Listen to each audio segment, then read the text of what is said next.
do is in the first 60 minutes, we are going to cover up because the Expatrio, Kunal, and two of his officials will also be joining in. So we are going to Mhm. talk on that, and after that, what we will do is like maybe all the students who's going to have additional questions, their 101, can be they all of them can rejoin in the same link, and then we can continue the FAQs in that particular part, because the student visa is very very important for them to know. It's not like in Australia where the entire market and the students are aware of.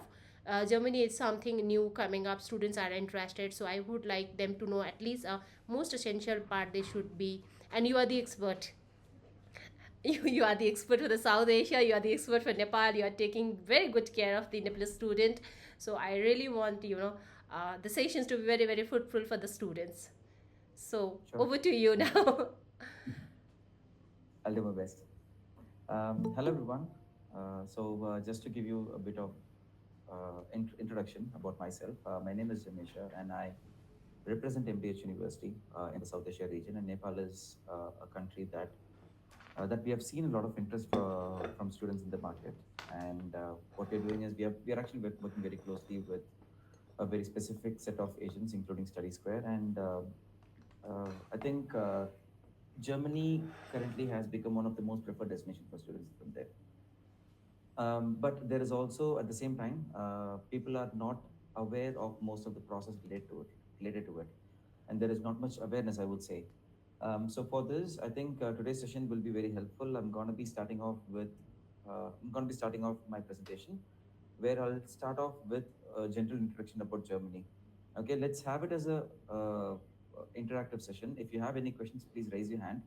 I'll be able to pause and discuss with you then and there, and then I can move ahead. We have, I think, sufficient time today to do that. Just allow me a moment while I share the presentation with you.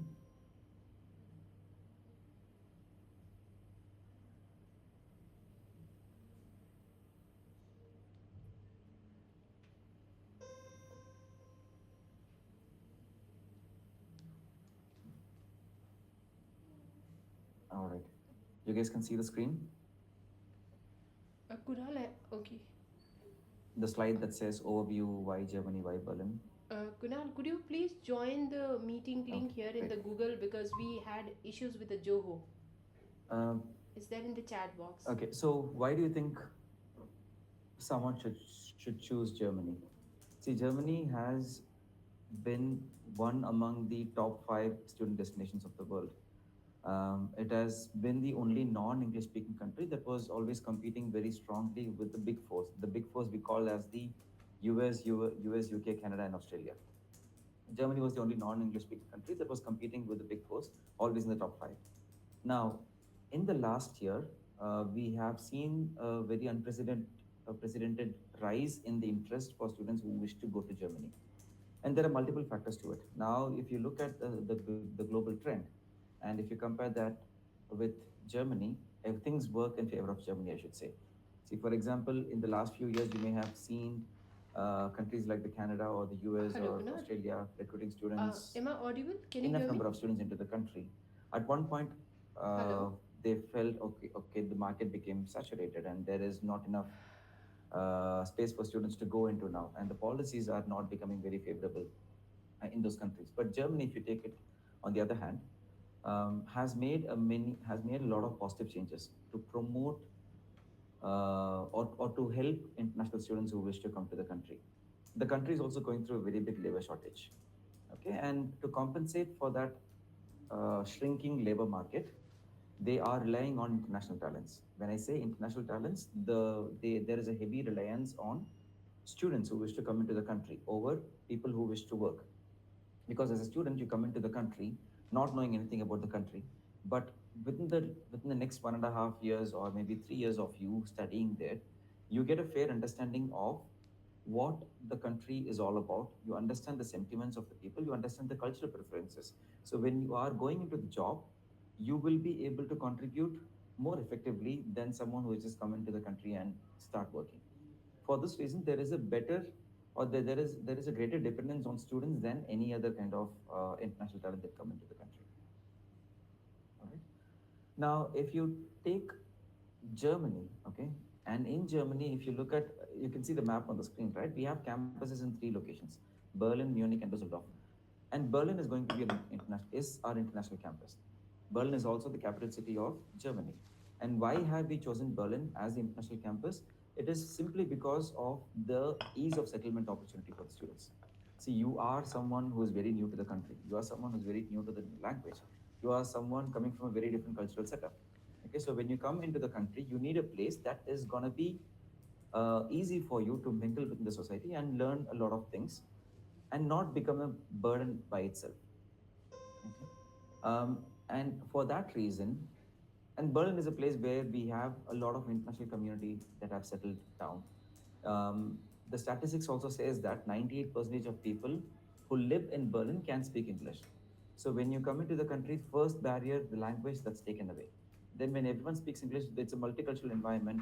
You can see people from South Asia, or majorly India, Pakistan, Nepal now is also, since last year, you'll see a lot of students who have gone to the मैंने country. Press open नहीं करना And पड़ता otherwise, meeting you will also के see a lot लिए of people from China, recording में सही हो Vietnam, or maybe from the other नहीं European nations. स्क्रीनशॉट्स So भी निकालने कौन culturally, सा you वाला don't have ये to वो be स्क्रीनशॉट्स का सिर्फ नहीं कौन सा transforming yourself to fit into the German culture, I would say, but it's a very open environment which allows you to be yourself while you understand and learn and settle down easily.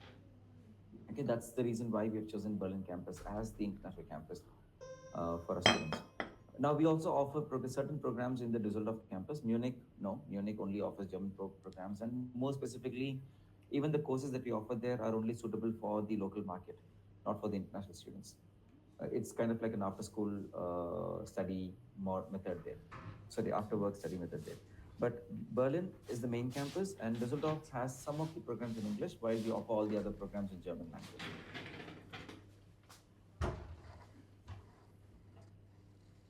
All right. And Germany gives you 18 months of stay back as a student, no matter what is the duration of your course. It can be 1 year, 1.5 years, or even 3.5 or 4 years. The stay back remains the same at 18 months. It is actually the strongest economy of Europe. It is ranked number three in the world, and the cost of Vayu living is accept very student reasonable. waiting message If you Vayu if you take, for example, if you take Berlin, right, which is the capital city of Europe, sorry, capital city of Germany, and Vayu compare that with the capital city Kunal of है other Kunal countries, Devender like New York or Canada or Devender London, and you compare those expenses, living expense, with Devender Germany, Germany will be one of the most reasonable option for you to be considering, which is one of the major driving factors, especially for students who are very uh, cost conscious, because they're going to be spending on the fee, they're going to be spending on the living expenses, the blocked account. So it could be, I mean, they always want to look at options that are more reasonable, and also gives you the best of opportunities after you finish your studies. All right. I have some statistics in front of you now.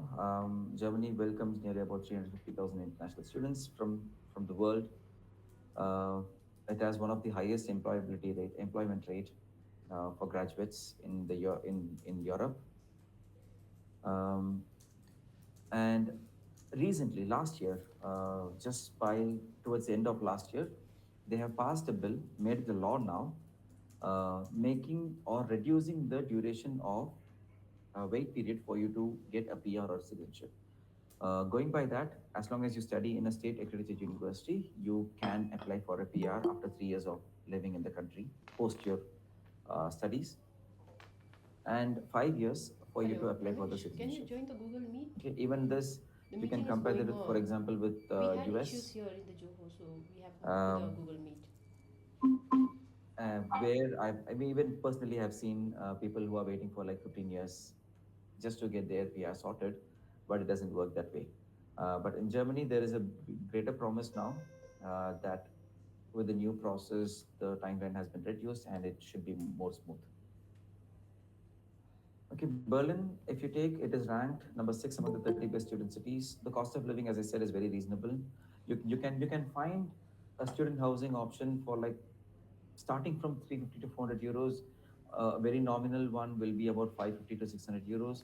Even if you want a individual studio apartment, you can get it for like 700 to 800 euros a month, inclusive of your expenses. All right, so English is very commonly spoken, and Berlin is also the place where it's gonna be easy for you if you wish to look for a part-time job opportunity. Okay. So the cost of living, just a slight comparison table is given on the left side. As you can see, rent can vary. Food, I would say, it says 300, but I mean, from the experience, I've seen people who can shrink the expenses to about 150 to 200 euros a month. Transportation, obviously, you can apply for the semester ticket, approximately 40 to 42 euros per month will be the expense. I mean, like we issue the semester ticket, which is for 6 months. So you'll be spending about 210 euros for it per semester. Health insurance too, it depends 120 to 150 euros. Um, and books and everything will be covered. So on an average, your expense per month will be about 1,000 euros, and that is exactly the blocked account money which comes back to you. I think we have team from Expatrio who is also on call today, and they will be explaining to you much in detail about it. So to put it in simple terms, when you go for your when you plan on studying in Germany, two kind of finances you have to keep ready. One is your tuition fee, 1 year fee, and the second is 1 year living expense in a blocked account.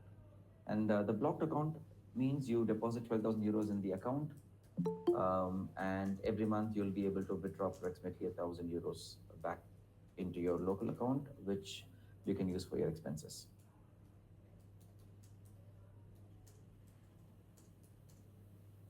All right. Now, why do you want? I mean, why should you choose MDH? See, MDH, you may have heard about the public and private university by classification in Germany. We are a private Hello, university. Ria. We And are state Manish, recognized, which could is you a very please join important point for you to the Google note as meeting? well, We had a because problem there here in the are Johor, state accredited so and we have moved to the foreign degree Google awarding institutions Meet. as well. It's We are a given, the state link is accredited given in university. the It means that chat box. we are a Meeting German has university already started. complying or adhering to University the is German speaking. accreditation policies, Could you please? recognized by the Yeah, German Ria, Education could you please Ministry join? and fully accredited. And in the end, what you get after you So finish your chat box studies and is a German degree screenshot from us. video the We were actually the first university in Germany to start a bachelor's degree program for game design and digital film design. And the history of university is started in 1987, so more than 35 years old, 37 years old university it is. The employability rate is quite strong. We have collaborations with over 6,000 industry partners. This is probably one of the highest number of industrial collaborations that you can see in any university. And the objective is very simple. We create opportunities and avenues for you to apply for any kind of industrial collaborations, be it a project or internship or your part-time or full-time job opportunities as well later. We were awarded the top media university in Germany. We were actually awarded number six uh, for media studies in Germany and number one for game design studies. Location is a key factor as well. See, I think half the students who go to Germany, if you have had your friends or family members, relatives who have gone to Germany before, they may have told you, or at least you may have, if you just Google, you may understand that language could be a real problem if you are going to Germany.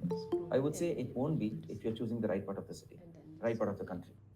See, in Berlin, like I said, almost everyone speaks English, so it's going to be easy for you to settle down. But if you are going into other corner of the country, then you may feel the heat of not knowing the German language fluently. Okay, even within the Berlin campus, even within the Berlin city, I would say our campus, if you take, is located in the most central part, with easy access to other corners of the city. Even the central train station, the Zola Geisha Garden station, it's called. It is like 10 to 12 minutes walking distance from the campus.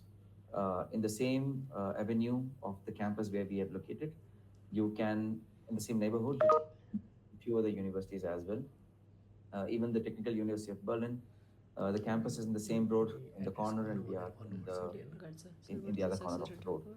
Okay, so you will find quite a number of students in the in the neighborhood, in the vicinity. You can also say it makes it one of the safest places for students to be in. And when there's a lot of students, you can also uh, have a good uh, life, I would say, living in that particular part. easy accessibility for you to reach any other part of the city. Even imagine your housing is in one place and the part-time job you got another place and the campus is here. It will be easy for you to travel and reach. It won't be much of a burden for you. Okay, so these are the accreditations that we carry. I told you that we are a fully accredited university, right? So you can see ZDVA, ZEVA, the Central Evaluation Agency, then Balance and Recognition. Down below, you can see WR. It's called as the Science Council of Germany, right? So uh, accreditation wise or recognition wise, it will be globally accepted, with no matter which country you want to settle down later. Now, this is a important chart as well, and this is from the last intake, the October intake. The summer intake we just closing down. In fact, 30th June will be the last date of enrollment, so I don't have the data. So this is the latest that we can get. It's very important, I would say, because uh, see, from my experience of dealing with German schools, everyone has been quite happy with the country, with the living support, or with the study environment as such. But there is only one complaint that I've heard from them, from students, one common complaint, I would say, which is they go to a class, they go to the school, they go to the classroom, and they'll find a lot of students from South Asia itself, or maybe from India or Pakistan particularly. Can't complain because China and India are the two major student exporting countries, we call it, of the world. So these are the largest student communities that you'll see. Uh, but see, when you plan on studying abroad, you may have dreamt of being in a multicultural environment where you learn the cultural differences, you learn cross-cultural communication skills, which will eventually help you build your personality and also build a stronger career when you are planning to live in the country and work for a few years after your studies. But when you go to the campus and see every student is from a particular part of the world, I think the diversity factor gets affected.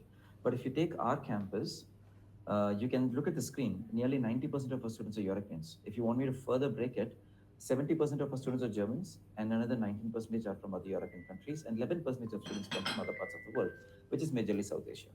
Now, this chart will be slightly Hello. different when this intake gets over. Like Hi, Kunal. nearly about 14 Yeah. to 15 So students will be from Jamesha South Asia, but speaking. You still are you there will in the have a very meeting, right? strong mix of We had a last people minute from trouble different to parts of the switch. world, and you will be getting one of the best experiences, I would say. Okay. Right. So Okay, so these are okay. some of the Can you photographs of the text me the campus. As you can can you see, text me the the campus is quite big as name well and the compared to designation in the other WhatsApp? So private I'll schools just that text you can Jamesha go and I'll introduce in also. Berlin. At least, if they Okay. should be having, if anyone should be having Yeah. a campus as Speak. big as this, Presentation. See, the they only or issues bigger I than had this, it should currently is be like in the this is a outskirts of free the city. account, okay, and this gives us only Uh, a one but hour time, for you and to then have they a can campus rejoin. I as have big, announced that I will be talking about that also because if I have students who are living in the here, Johor, I had no problem, but the only issues is the free account. Okay, so can you just text me the name Enough, and right? his Mute yourself. designation, and I'll speak to Enough to Jamesh. that. Enough to baby. Emma, can you unmute yourself? okay, great. Yeah. So the campus, I was showing the photographs of the campus. The campus is quite big and has all the infrastructure that you would need. Um, the classroom, studios, labs. And we also have a gaming arcade on the campus where the game design students like to spend a lot of time playing the gaming consoles like the Xbox or PlayStations. When they get a spark of idea, they go to the other corner of the room, sit on the working table, workstation, and do their projects together. Or if you take for the design students, we have the green screen studio, the editing labs, the color layering studio where you'll see all kinds of paint splattered all over the wall. Also, we have this printing press on campus. If you take and we have two printing machines presses on the campus. There are only five of these machines in the whole of Germany, and two of them are in a Berlin campus. So this is a very raw way for you to understand how the printing, the basics of printing works, how the layering works, etc., etc. Thank you, Dev. I saw your message. Thanks for the upvote for the campus. Um, okay, now we have come to the most important part of the discussion today. And I also saw there were a few questions about the course, the Osborne stuff, and everything. I think this is where we'll discuss everything now. Um, okay, what's this? The Osborne design. Okay, Srijal, I think you have some questions. I'm gonna come to it. All right. Uh, Jam, Uh, Jamesha, can we introduce Devender here because and then we will mhm. continue the FAQs towards the end. Will that be okay for you? Sure, sure. Because maybe there could be some more questions related to the visas once we open the floor for the FAQs, Sure. right? Dear students, so we have Devendra Maggo with us. He is from the Expatrio and he is a South Asia director. So he's going to cover up about the block account, which is one of the most important, requirement for once you get the German visa. So he's going to cover up on that part as well as in the insurance. And once we complete this formal presentation sections, then we can jump into the floor will be open for the FAQs. My only request is like because of this those last minute issues, the students were not being able to join us through the Joho meeting link, and we had to jump into the Google Meet. And as I mentioned earlier, this is a free account, so this gives us only an 1 hour time.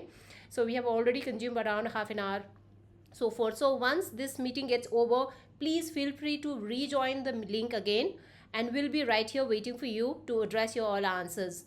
And we have all our time for you, and I really appreciate your participations today and then patience. Thank you so much, and please feel free to be back if we happen to lose you in between after in 1 hour of the session. Devendra, over to you. Thank you so much. Very eagerly looking at this webinar. I can just say that Nepal as such is a upcoming market, uh, and I see a lot of students who are going to come this year and years which are going to follow. End of this, there any questions you have about Germany, how Germany's? I've spent 20 years in this country.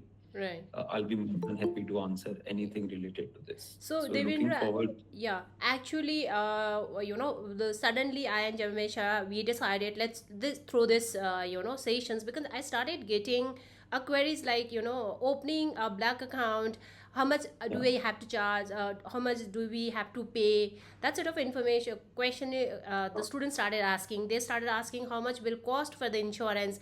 And when I was Yeah, talking to Jamesha, because he's been in the market for a long for Germany, and he was telling correct. me like no, there's no such charges and all. But then there are some people maybe in the market, or they are playing around this loop of not Yeah, having a sufficient information. So then we said like let's have this session so that like we can educate the student and a way to connect.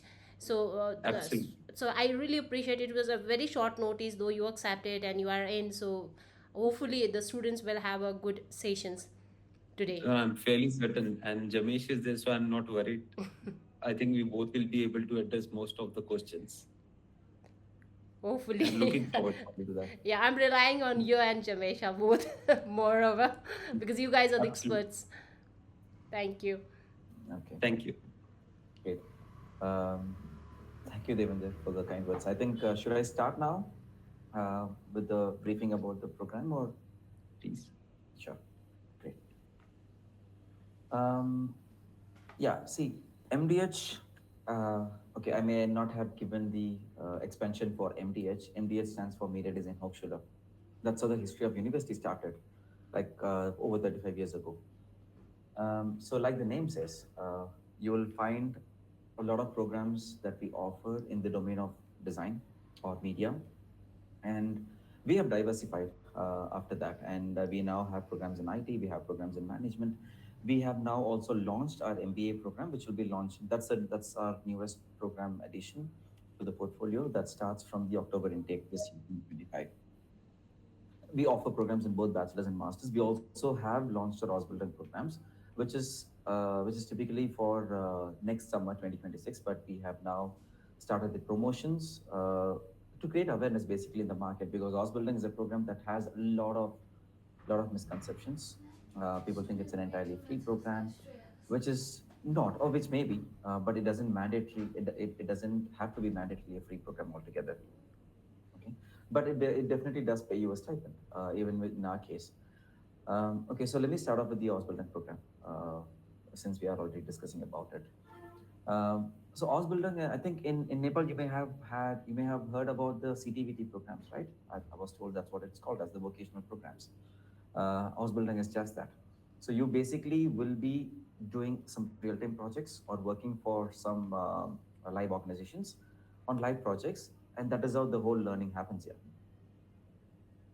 We have two programs in the Ausbildung. We have Immersive Design and AI, and we have Creative Technology Engineering. And both the programs are offered in a Berlin campus. You can see we have 1 year and 2 year options. 1 year option is given for those students with 3 or 4 year bachelor's degree, which means it is considered as post bachelor's or in the master's level. And we have a 2 year option, which is given for students with a high school certificate with it. Now, the advantage of Ausbildung is, like I said, you will be working on real projects, industrial projects, and that is how the learning happens here. Um, we will be teaching the program in English, which is quite the contrary to the kind of Ausbildung programs that you may see in the market. Because all the other Ausbildung programs at this point, that or at least from the institutions that are recruiting from the international market, like Nepal or India, you may see these Ausbildung options available for the blue collar roles, like the uh, like a tram driver or a lifeguard, etc. But the one that we offer are like the white collar roles. You sit in the campus, you sit in the office, you work on some design projects. All right, and what you get from us once you are accepted is not a study offer letter; it will be a job offer letter from Games Academy, which is the sister concern of MDH, which is actually a separate wing in the same MDH campus itself. Right? We teach in English, and the IELTS requirement here is 5.5, and the fee is about 12,000 euros after discount, and you will be getting a 250 euro stipend every month. So 3,000 euros in a year, you will be getting back into your account as a stipend.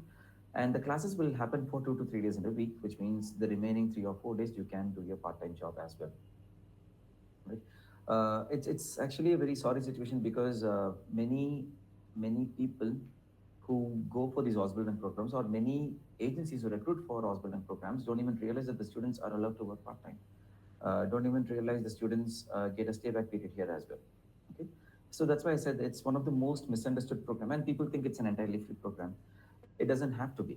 Okay, so I mean, these are the misconceptions that you have about the Ausbildung programs. I think that is the reason why we have now started promoting this program to create the awareness one, and we will be running our first international batch for the next summer 2026 intake. We already have these programs running on campus. We have students from Germany and China who are already studying there. We just haven't opened for India or Nepal yet. Okay, so that will be for next summer intake. Now, moving on to the bachelors. See, we have seen a lot of interest for bachelor students from Nepal. Okay, that is something that I have to say. But the interest also has been shifting since the last 5 6 months. We have seen most inquiries coming in for master's students, especially from students applying from Kathmandu. Okay, if it is outer, I think, I mean, correct me if I'm wrong, Pokhara or Bagmati and all, I think we have seen a lot of students coming from, I mean, applying for the bachelor's programs. But if you take Kathmandu, we have seen a lot of students applying for masters. I don't know if it's a real shift or if it's a specific preference of students for our portfolio or for our courses. But this is the trend that we have seen. Now, if you look at the bachelor's, as you can see, we have design courses, we have management programs, and then we have IT as well. You can see the first three programs: BA, Digital Film Design, Media Design, Game Design. These are the design programs that I talked to you about. Digital film design is nothing but animation. So animation, graphics, VFX. This is what you'll be studying in this. This is one of our flagship program. And then we have media design. In that we have two set of electives that you can choose. One is communication design and AI, or uh, or UI UX design. I know there is a lot of interest for IT in Nepal, and if there is any bachelor students who are wishing to do UI UX, you can opt media design UI UX selector. Then we have game design. Here we have two pathways: arts and engineering.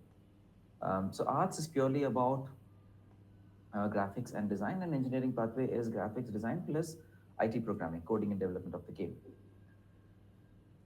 Then you can see fashion management, media management, two management courses, but very specific to uh, an industry.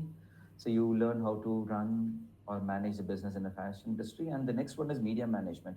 So media management, again, the name says media. It is one of the most easily misunderstood program as well. People think it's a media program, but no, it is all about marketing and branding. Okay, so if you're someone who's looking to get into a career of copywriting, proofreading, um, marketing and branding, communications, this is the program for you to be in. And people once again think it may not be relevant for you, but again, that's wrong. It is relevant for people coming from any background or wish to go into any industry, but specifically in the marketing communication domain. I can also give you an example.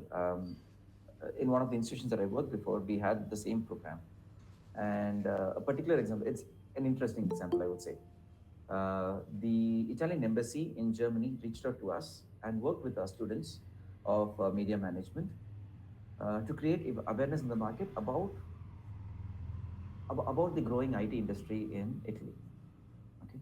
Uh, until now, we thought Italy is known for its food, maybe pasta or pizza or even their supercars, even fashion to a good extent. But no one ever thought that Italy could be an IT destination as well. Okay, so this is basically what the Italian embassy of Germany in Germany tried to achieve as they worked with the students to create awareness in the market. So they devised a communication strategy to spread awareness in the market, and in their own words, it was a big success. Okay, the reason why I gave this example is for you to understand the the requirement for this role is not specific to a media industry, but to any industry it can be. We never thought the embassy would need media management experts, and this is an example. All right, and then comes the BSc in IT program. We have three different specializations here: AI, data science, and analysis and analytics. This is a new specialization that we have created for the October intake. But the network engineering and cybersecurity, web application software development, they have been these two specializations have been running for quite some time now. But data science, AI, and analytics is a new one that we have launched because we have seen a lot of interest, a lot of students coming, even in bachelor's level, asking for data science programs. Now, Bachelor's in Global Business, this is a new program that we have launched starting from the October intake. Digital Business is one specialization. International Management is another specialization that we have. Now, if you look at the location, you can see Berlin, Berlin, Berlin, Berlin, Berlin, and Düsseldorf, Berlin, Düsseldorf, and then Berlin. So this is the location option that you have. Duration of the program is 3.5 years or 7 semesters in most cases. Only the business management program will be for 3 years or 6 semesters. Now, 3.5 years is because we have included an internship semester as part of the curriculum, as part of your bachelor's degree. So the fifth semester is going to be fully internship. That actually extends the duration of the program by a semester, but trust me, it's going to be a very fruitful experience for you, especially for when you're going to a technical program or uh, creative programs. Now, the requirement is a high school certificate. Obviously, yes, you all come with the 12th grade, I should say. The first two programs, the animation and media design, will require a portfolio, minimum 3 samples. Okay, again, when it comes to portfolio, it is quite argumentative. People will say that it's difficult. Universities require portfolio in a certain format, and when you say portfolio itself, some students back out. Uh, but we have a very simple requirement when it comes to portfolio. So the idea is, so we understand these are 18-year-olds who may not have a lot of exposure working on something on the creative domain, but they may have the drive and the interest.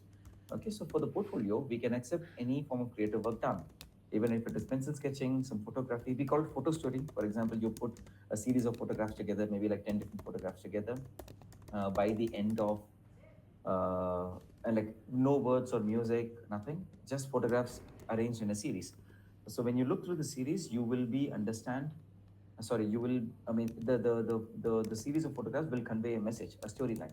That's what we call it as a photo story. That will be accepted as well. Okay, now IELTS requirement is very simple. Sorry, is also on the lower end. 5.5 is what we ask for.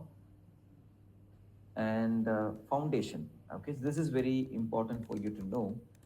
We or students coming from South Asia primarily will have to go through the foundation route. It's not because you lack something, but merely because the education system is different in Germany and in South Asia, for example, in Nepal. Here we have 12 years, they have 13 years, so you already come with a missing 1 year education. So to compensate for that, a foundation is needed or a preparatory course is needed as part of the program. What we have done is we don't want you to study a foundation separately, which means your duration will get extended. But on the other hand, what we have done is we have included the foundation subjects in the first year of your bachelor's degree. So the duration remains the same, only the fee will be slightly varying. You can see the fee with foundation is 13,400 euros a year into 3.5 years will be the total fee for you, and 12,600 euros for the direct entry without foundation into 3.5 years. That will be the total fee for you. Now, except for the bachelor's in global business, where the duration is about 3 years only. So whatever fee is into 3 years, into three. Now, moving on to the masters, you can see we have MA in Design Management, Digital Leadership, MA in Design, MSc in IT, and Masters in Global Business. So, Design Management, Design, both have very similar names. Design Management is going to be teaching you about business design. Okay, it's very different. MA Design is a creative course, the third course that you see here. It's a creative course, and that is suitable for people who come from a creative background, like architects or interior designers. I've had a student who studied shoe design, uh, Bachelor of Design in Shoe Design, who have joined the program as well, or UI UX design. They can also go in for the technology specialization, where you work on building the human computer interface, etc. Now, the design management is a management program, including digital leadership, for example. Uh, Design management will teach you about how you develop a working business model. Digital leadership is where you learn how a business or industry can transform itself to meet the changing dynamics in the business world. Okay, 5 years ago we did business in a certain way. Now it's very different. 5 years ago you order something online, it takes about 2 to 3 weeks for you to get it in hand. Now within you even have same day delivery or 10-minute delivery. Okay. I don't know. So all these are digital transformations that happen and adaptation to the digital systems that enabled efficiency and better customer service. So this is basically what you'll be studying in digital leadership. Now, MSc IT, I don't think you want me to explain what it is. I think everyone there is pretty aware. Cybersecurity is one specialization, AI, data science, and analytics is the second one, and the third one is front-end development and usability. Duration of all these master's programs that I discussed so far is 1.5 years or 2 years. 1.5 years is for those with a 4 year bachelor's degree. 2 years is for those with a 3 year bachelor's degree. I think Nepal, since the last few years, have moved to a 4 year bachelor's degree, but older applicants or older students who study the 3 year bachelor's degree, or maybe I think it is also a very prominent culture where foreign universities or institutions are offering foreign degrees there, which could be 3 year program. Okay, so if you have studied a 3 year program, you will be doing a 2 year master's with us. If you have studied a 4 year bachelor's degree, you'll be studying a 1.5 year master's with us. So that's the simplest example that I can give. Sorry, explanation that I can give. Now, masters in global business. We have two courses here: MBA in industry management and engineering management. Uh, it is a 2 year program. No matter you've studied a 3 year bachelor's or 4 year bachelor's, it's a 2 year program. Um, IELTS requirement for all the master's programs is the same across the board, 5.5 overall, or equivalent score in TOEFL. And also the Nepal embassy has confirmed that they do accept PTE too. We can also even accept MOI for your visas, because we didn't see any problem with MOI recently. But again, we strongly recommend that you go for a standardized English test like IELTS or TOEFL or PTE or even Duolingo. MOI maybe you can consider as the last resort. Okay, now next is the fee structure, 12,600 euros a year. You can apply a 20% scholarship. The fee becomes 10,000 euros a year. Okay, now about the scholarship. See, you can see the fees as 13,400 for bachelor's or 12,600 for master's, right? There is a 20% flat scholarship given to all the students who apply to Study Square. Okay, we have only created this scholarship for specific channels, and Study Square is one of them. We also give a 33% scholarship, a higher scholarship for deserving candidates. When I say deserving candidates, see, there is going to be an admissions interview as part of the application process. Once you do the interview, you will understand, sorry, the interviewer will be able to give you uh, or recommend you for a higher scholarship of 33%. So when you apply 33% scholarship, uh, 13,400 euros, a bachelor fee with foundation comes down to 9,000 euros. And when you apply 33% for the master's program, 12,600 euros comes down to 8,440 euros a year. Into 1.5, for example, 1.5 years program, right? Will be 12,600 euros for the whole duration of the course, which again makes it one of the most economical option. Another way, another easier or simpler way for you to understand if someone qualifies for the 33% scholarship is by looking at their IELTS score. If they have 6.5 in IELTS, we have seen everyone with minimum 6.5 in IELTS scoring or performing well during the interview and qualifying for the 33% scholarship. So it's a simpler way for you to understand. If you have 6.5 in IELTS, you can be almost guaranteed that you get the 33% scholarship. Okay, application process, I've told you, submit the application. There's going to be an interview. Within 2 days, you should be getting an interview invite directly from the admissions team to the student. Once the interview is done, the offer letter is issued. So, on an average, 4 to 5 working days is what it takes for you to get the offer letter. And then, once you get the offer letter, you have 30 days to sign and submit the study contract. Once the study contract is submitted, along with the study contract, you also make the deposit payment. Once that is done, you will be getting the enrollment letter for your visa. Of course, once again, to improve your chances of getting a visa successfully, we would recommend you to have strong finances or pay 1 year fee to the university. At least one semester is what is recommended. Now, in the coming slides, I'm not going to go much deeper into it. This is the curriculum of the programs, which also is available on the website if you want to run through. But I would show you the important part of it. Okay, so this is some of the notable works of our students who have studied the animation program or digital film design. You can see our students have either worked as interns or full-time graduates in movies like Jurassic World, Spider-Man, Game of Thrones, Dark, Maleficent, Pikachu, Charlie's Angels, Transformers, etc. Cognate, NATU. And the list actually goes on and on. It's a very long list.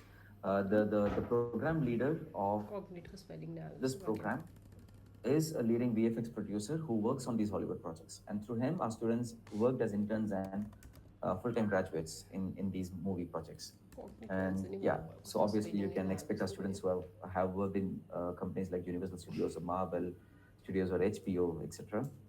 And they've gotten a starting salary of 43,000 euros. And they've also worked in roles like 3D generalist, animator, VFX artist, VFX coordinator, etc.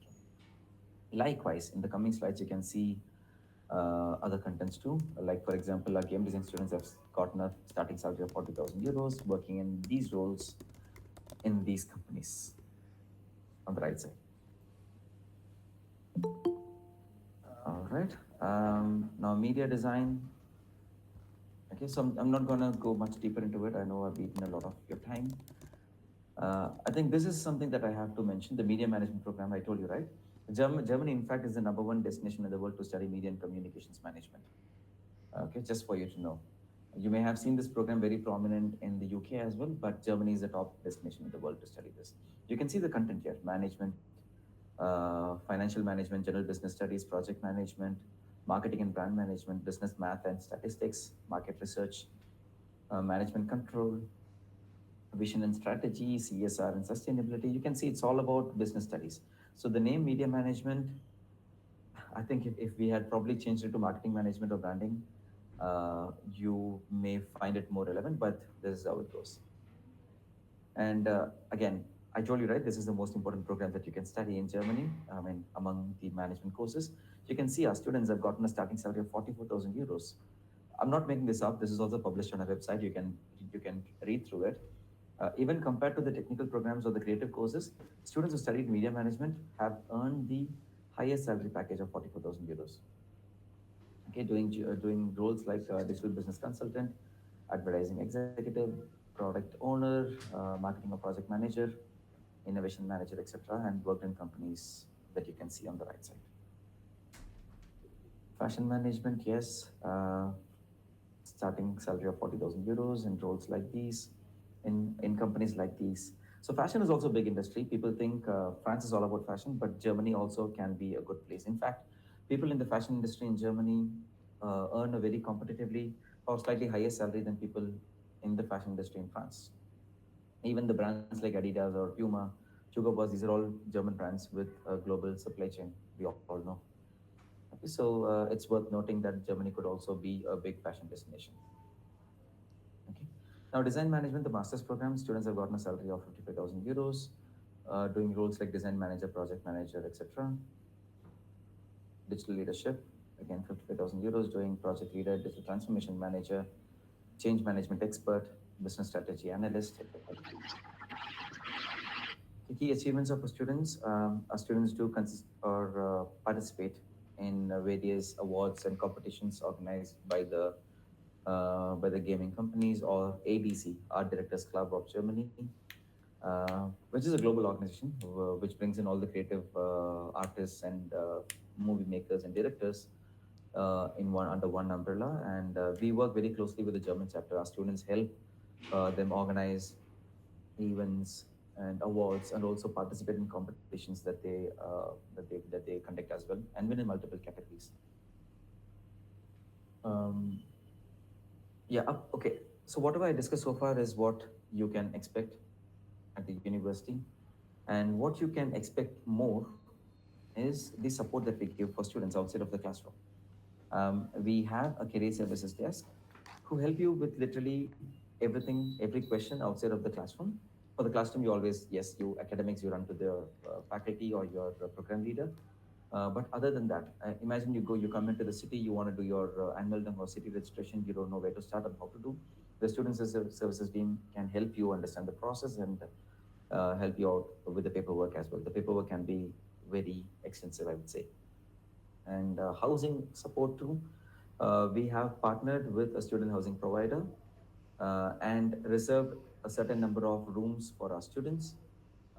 If you are interested, you can sign up for it. And I think for this summer intake, the housing that we provided was it's a in a flat you get a separate room, and you will be getting uh, you'll be getting a shared bathroom and your kitchen and living area as well, but a private room with a bed, wardrobe, and a workstation. With all the utilities included, the cost comes to about 570 euros. It's a very reasonable one, and also it's in a place called Student Village.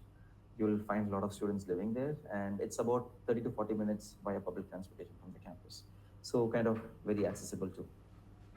We also have collaborations with over 6,000 industry partners, which I mentioned before, and we will be helping you find jobs, part-time, full-time, internship opportunities as well. Of course, I think you may remember I told you we have a full internship semester, the fifth one, as part of the bachelor's degree.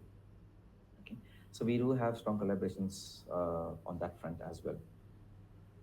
Okay, so this is a 33% scholarship that I told you about, and that's pretty much everything I have to say for now, I guess.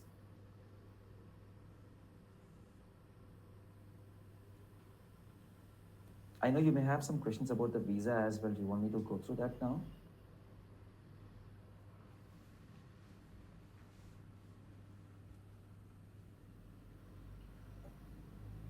Okay, I think I will.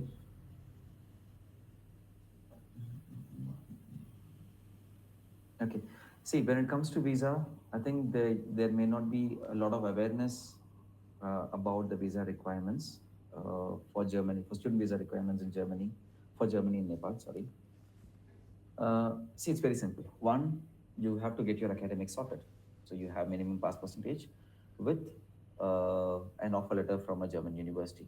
And you also have to prove your English language proficiency. So your academics, your language proficiency, two things. Now the next one comes for the next one, it's about the financials. And about the financials, there are two types of financials that is needed. I think if you remember from the beginning of the presentation, I told you there are two kinds of financials. One is your tuition fee, second is the living expense. So when you go for your visa appointment, it is important, it's mandatory for you to open a blocked account. For Nepal, okay, for other parts of the world, you open the blocked account, you deposit 12,000 euros into it approximately, and you take the statement with you. But for Nepal, you open the blocked account, you you can submit the confirmation letter about the account opening. I think Dev and Kanan can give you more, or Kunal, sorry, more insight into that. So yes, blocked account and tuition fee, two kinds of expenses. And you also have to show your capability to pay the rest of the fees. Or if you've taken a loan, your capability to pay off the loan. And for that, I think when you go for the visa, you have to have a bank balance of 35 to 40 lakh Nepali rupee with minimum of 3 months, I would say. Even if it is shorter duration, I mean like history, and but you have more money, that's okay too. But the stronger financials you show, your chances are better for getting a visa. Okay, so now about the financials once again, 35 to 40 lakh Nepali rupee you have to have, and an annual revenue of like let's say 20, 25 lakh. You don't have to show balance, but you can show the transaction history for the last 3 years, or maybe if you have filed your IT returns, all these things you can include that as well. Okay, now health insurance will be part of when you open the block account, you will get it along with it. And there is a visa processing fee as well. So once you create an application on the new portal, new visa portal they have launched, when you submit your application, I think it's called, I'll just open this for you, digital.diplo.de. Okay, so this is the visa application portal. It's a fairly simple process. Okay, I'm not sure if you can see the screen. Just give me one moment. I'm sharing that page as well. I think 1 hour on the basic पैसे stop on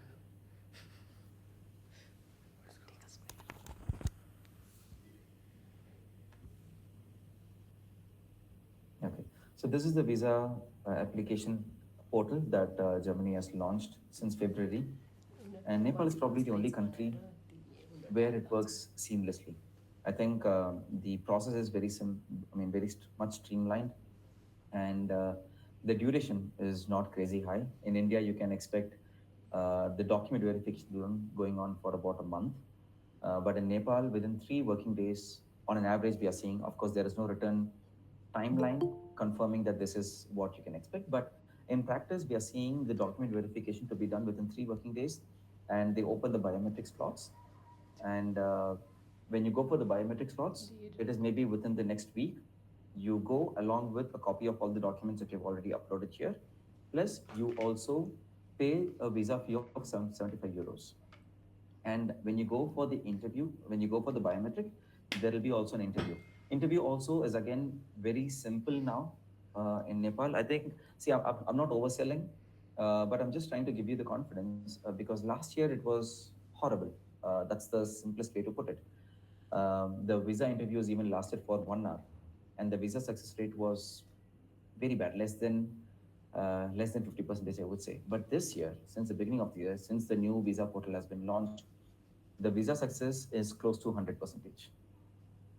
Okay, it's over 96, if you want to ask me. So it's one of the best, I would say, figures uh, for all the countries that are managing now for the whole of South Asia. I would say now at this point.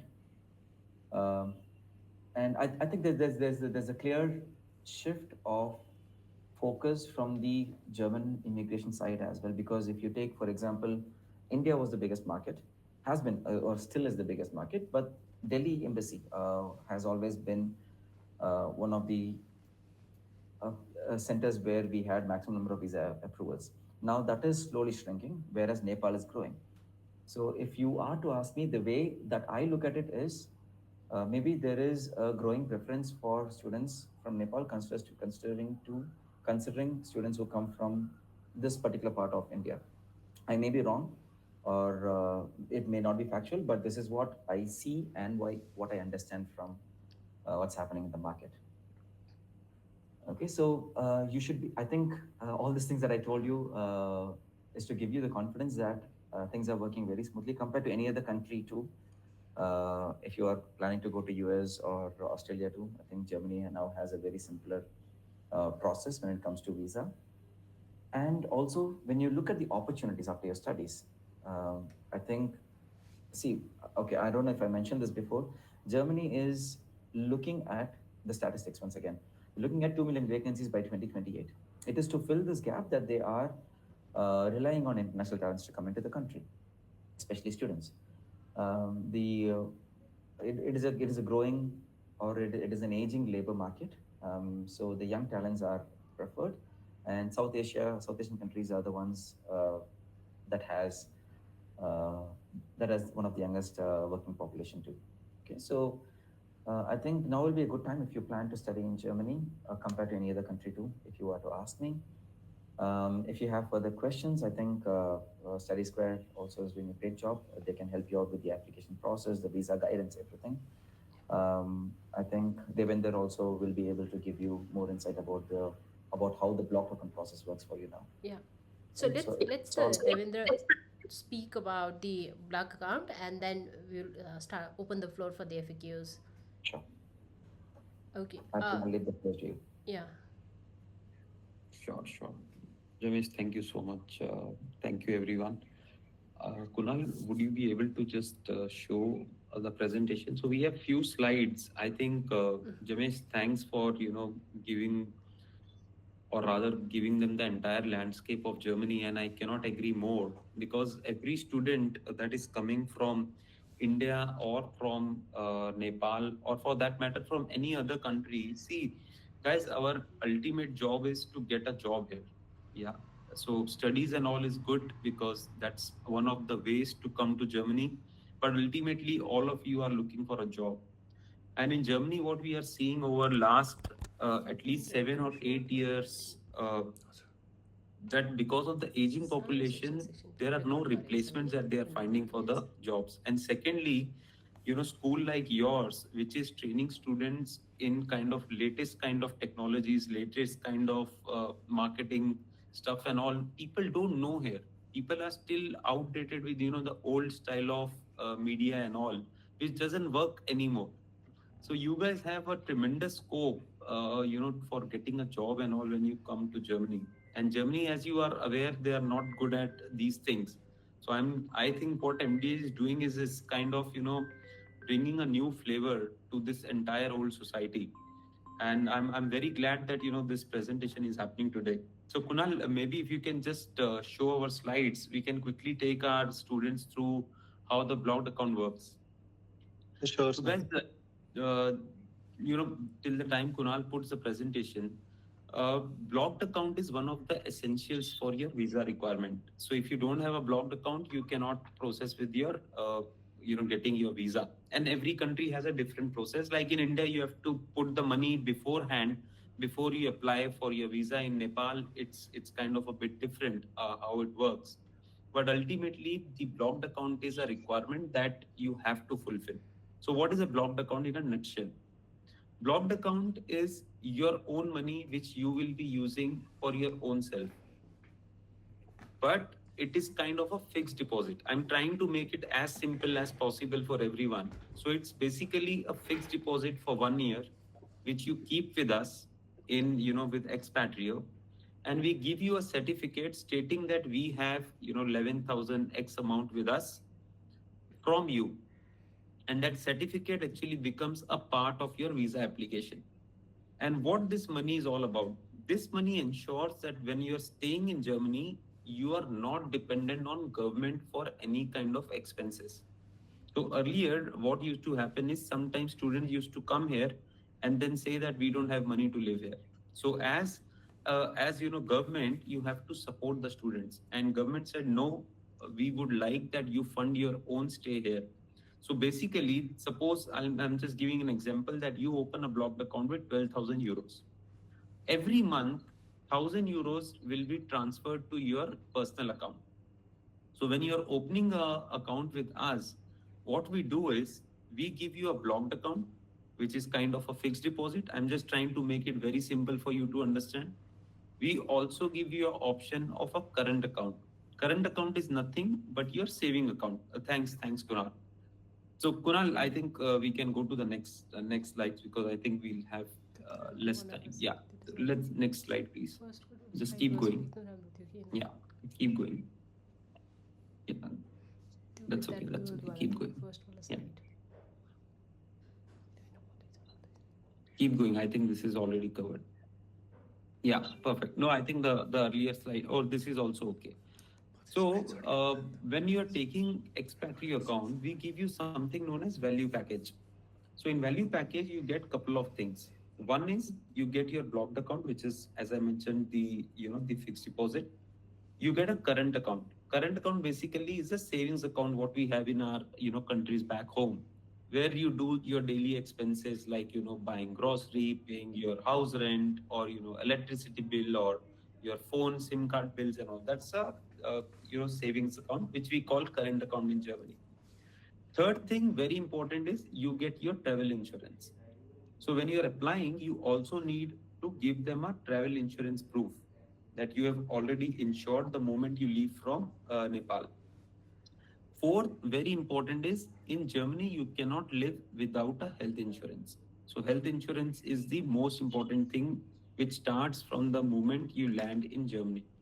So these are four very, very important components that you have to have when you are coming to Germany, apart from your educational stuff. So when you are taking value package with us, what we do is we give you something known as 05 document, which actually you take and you put it to the embassy, which states that we have opened a blocked account, but this blocked account is not funded yet. When your embassy says that, okay, you fund this account, you send the money that you would like to fund. So basically, this money can be anything that you like, but there is a threshold of 11,000 some X amount, which you have to mandatorily put, plus anything that you think might make your life comfortable. If you want to add 1,000, 2,000 euros, depending on your expense behavior, you can do that. And every month, this money will come from the blocked account to your current account. So your blocked account will remain there for, let's take a simple example of 12,000 so that you can remember. And because the visa is granted for a year and the blocked account is also for a year, every month 1,000 euros will be transferred from the blocked account to your current account. And from there, you can do your payments for your housing, SIM cards, and everything. Secondly, when you're buying a value package, we also give you travel insurance, which is also a part of your visa application. So when you're giving your visa application, the insurance also become a part. Next is when you come to Germany, after you have funded the account, your visa gets approved, you come to Germany. The biggest hassle that today students are facing, that you don't get appointment with the local authorities to register your address. So in Germany, there is a regulation that as soon as you land, you have to register with the local authorities. And till the time that happens, you cannot open a bank account anywhere else, or you cannot even have an apartment.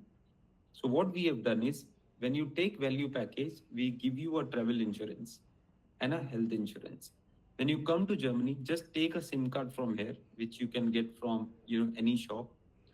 Just call up our call center and tell them to activate your current account. And we will not ask you for the city registration, and we will activate your bank account.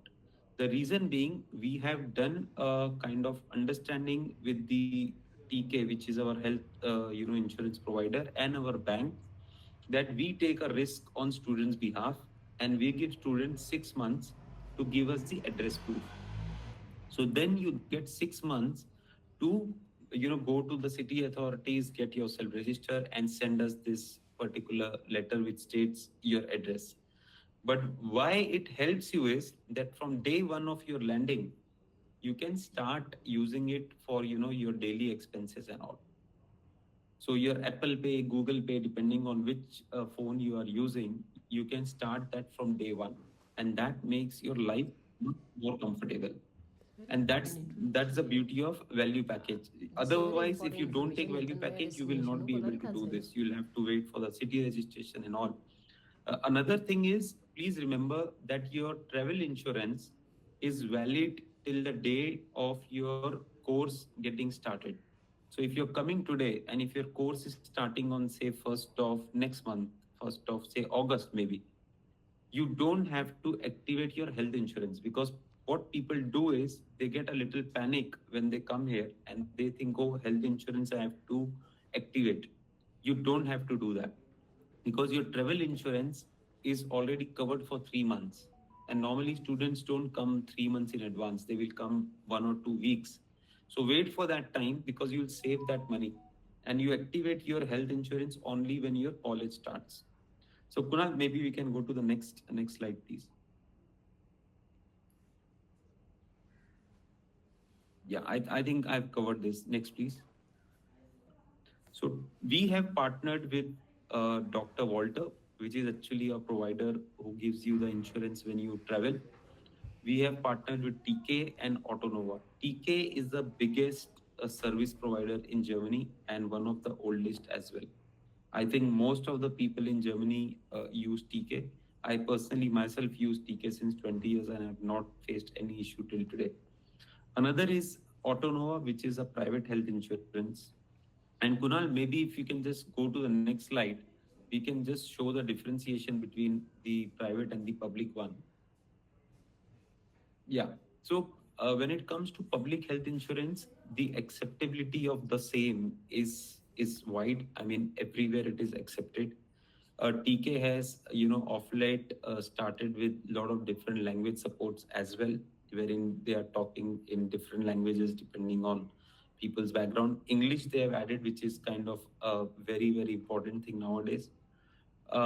Next is the insurance is valid in EU. So sometimes students, when they come here, they also explore other countries. Just they are new to EU, so it also covers you across EU. Next slide, please. This is according to your age. This will be the premium roughly that you will be paying per month.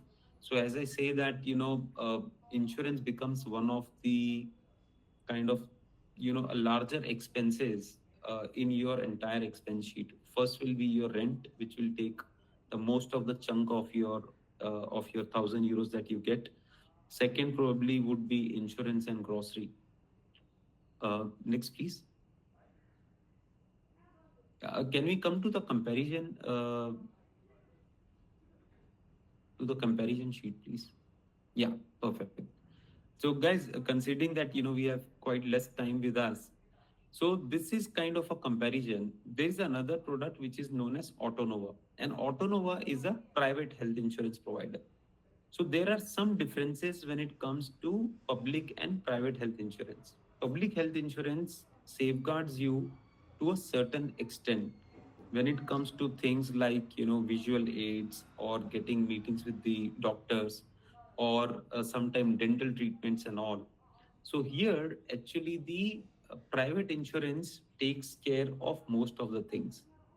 And knowing that students have problems with their visual aids, with their specs and all, sometimes with their dental things, people also prefer going with Autonova because it covers a large chunk of your these expenses. Another thing which probably my heart pains while saying this, but I would like to share this. If you have a private insurance, the doctor appointments are very fast. If you have a public insurance, mostly when you're finding a doctor appointment, they will give you for like weeks from now. But if you say that I'm privately insured, the appointment becomes at a click of button. Another thing is, we have seen that when students come here, they don't speak German very well, and rightly so. I mean, it's a difficult language; it takes a while. And secondly, when you're speaking to the doctors or their assistant, you cannot convey what is going on with you and why you need an appointment. So in Autonova, what they do is, instead of doctor, you have to call the Autonova team and tell them that you would like to have a doctor appointment for ABC reason, in this particular area, and they will find a doctor, they will fix an appointment for you, and they will come back to you with the appointment.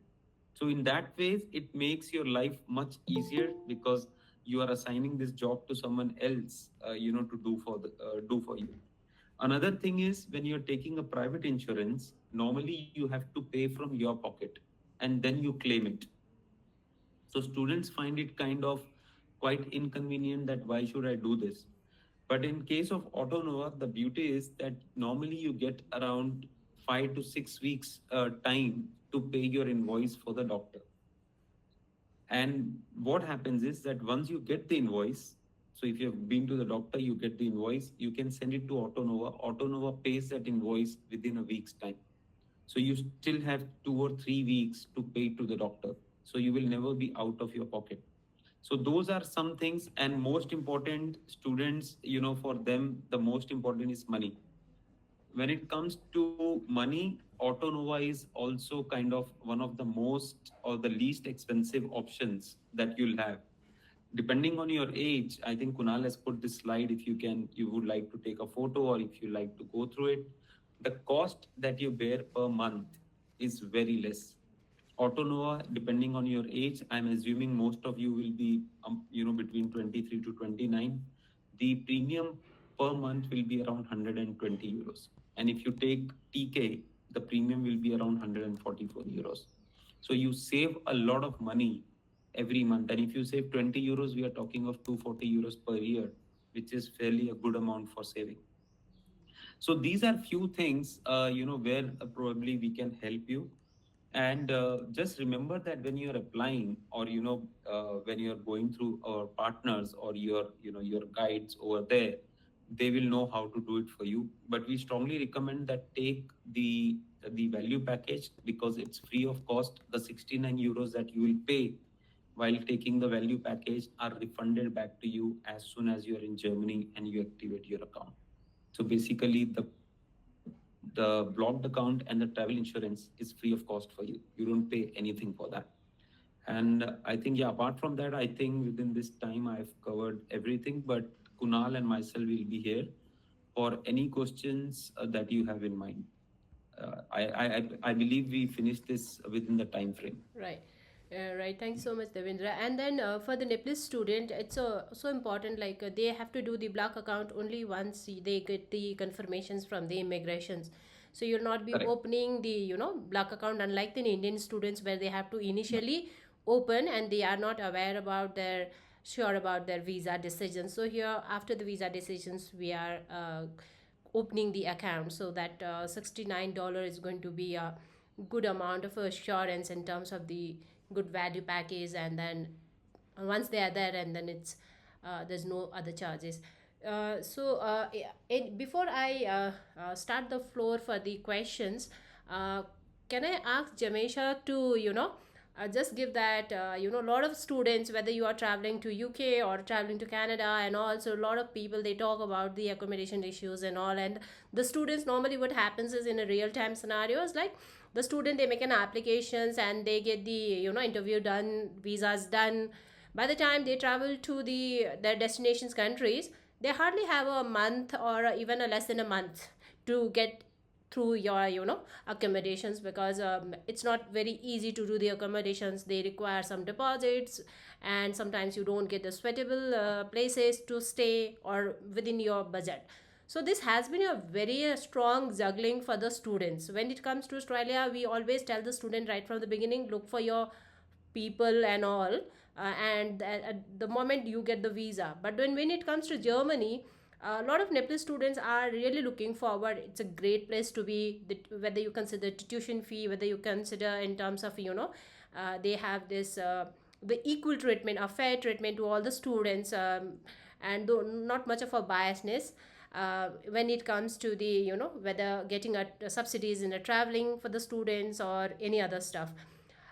Having said that, since they do not have a we do not have a very history or the traditions of going to Germany by a lot of students, and having a big presence of the community, Nepalese community, so they cannot connect to the institutions or to the students to have that suitable accommodations in place. So I want you to brief a bit on that, and also talk about the next intake is October, and what happens if they are applying, or wants to apply, and if they cannot make it on time, or even if they get a visa by September, but then their accommodations is not finalized. So your online provision seems to be really really good, to accommodate and have that space, breathing space, to have everything arranged.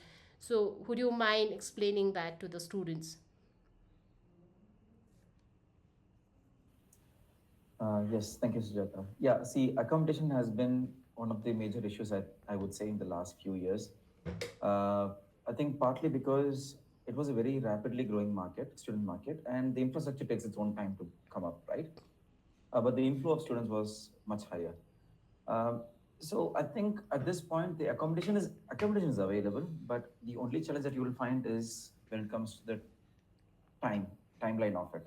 After you get the visa, if you start the search, it could be slightly difficult for you to get it within the next 3 weeks or 4 weeks. You should definitely give at least 2 months of time for you to search and find an accommodation. And with us, we have partnered with. Yes, Devender, you want to add something? I mean, from your No, experience. Jamesh, please complete. I'll just add one sentence after that. Okay.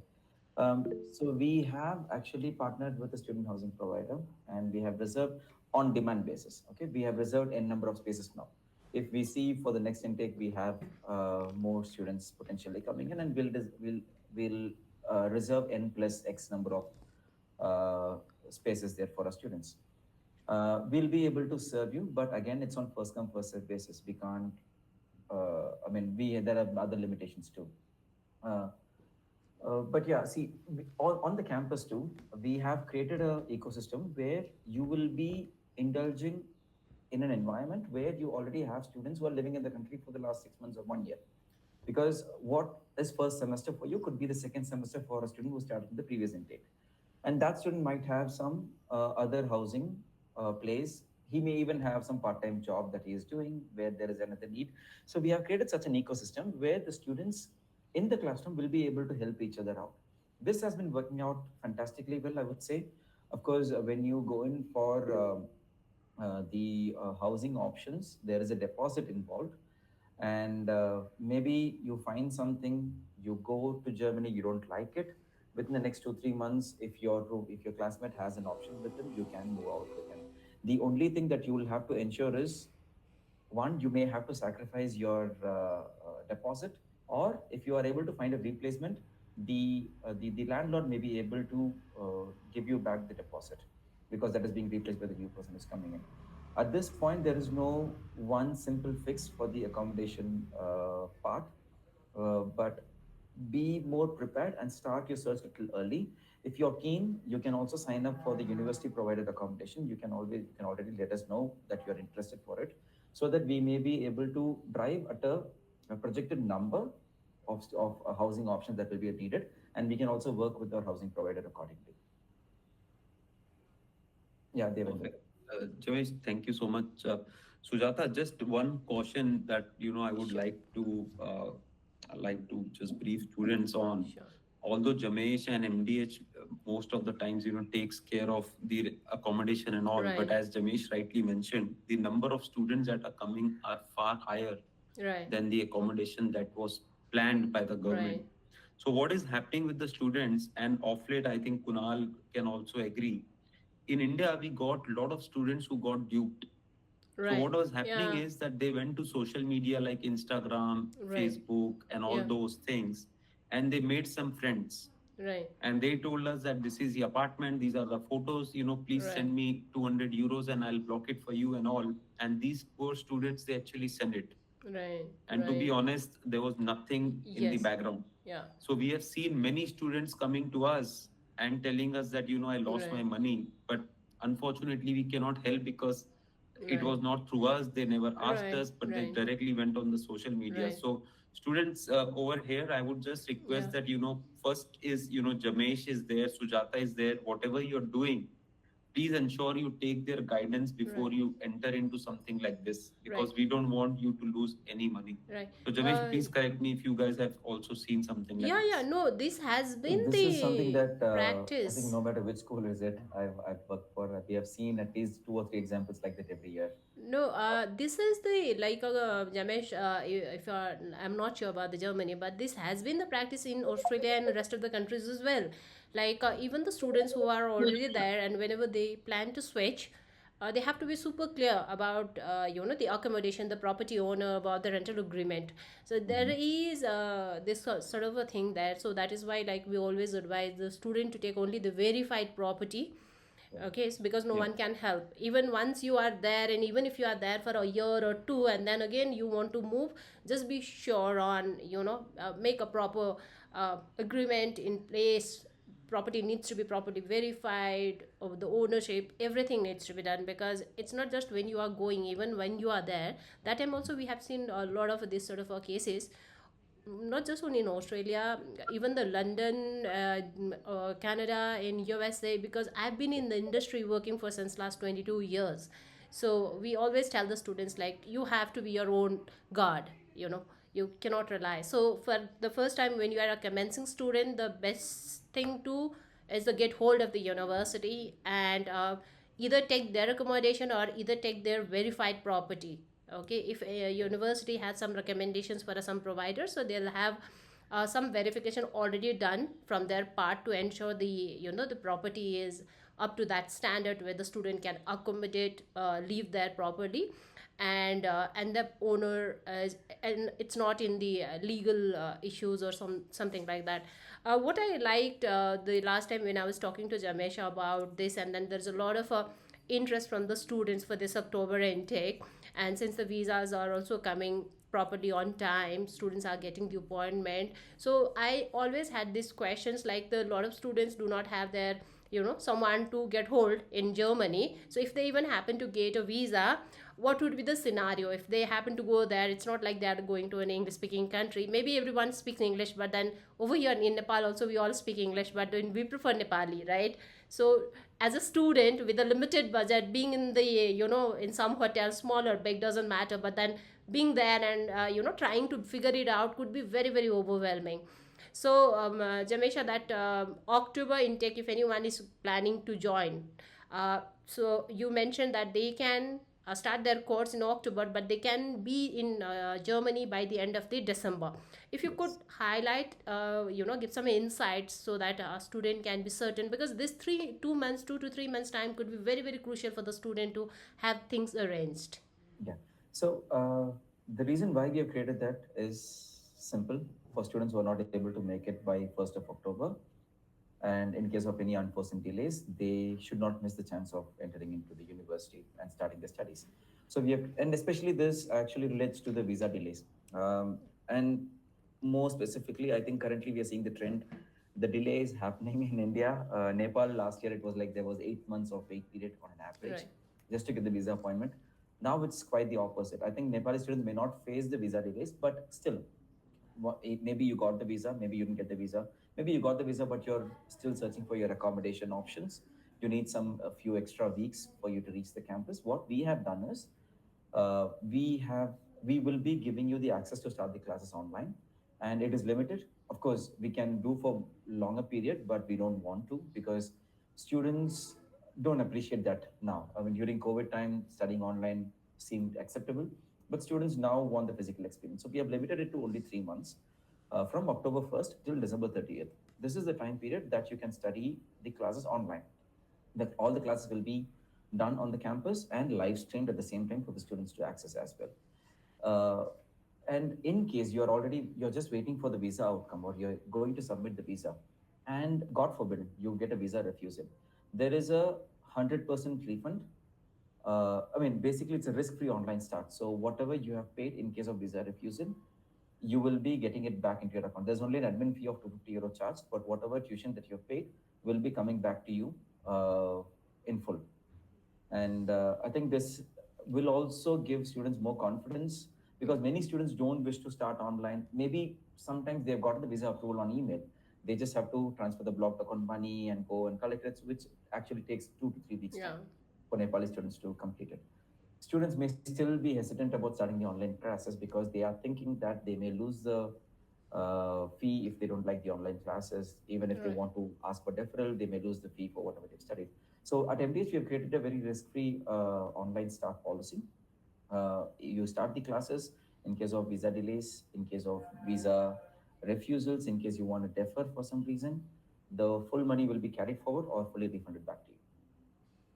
Okay. So, and also like you in between your presentation, you did mention about the MOI and also the scholarship part. So, if you could be a little more specific, and most of the time, the student has this questions like the sometimes back I saw in the chat window that some lady has been must she must have been working in the film and design sector for a pretty long period of time, and now she wants to go, but then her question is like how much is the gap accepted. It's basically why these questions are coming up is studying starting your studies at any point of time is your right, as long as you are meeting the entry requirement or if you are coming from the cognate background.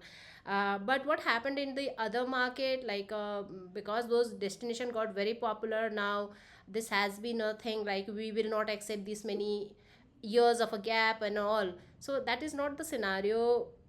It wasn't scenario in those countries as well long back, but now this is there. So students are asking more from that context, like what about the gap? So could you please define when it comes to the gap, how do you look at the gap, as such in this context, like whether the someone working for a longer period of a time, is it considered as a gap, and how they should choose their studies post after having a 10 or 8 years of a work, or maybe more than 10.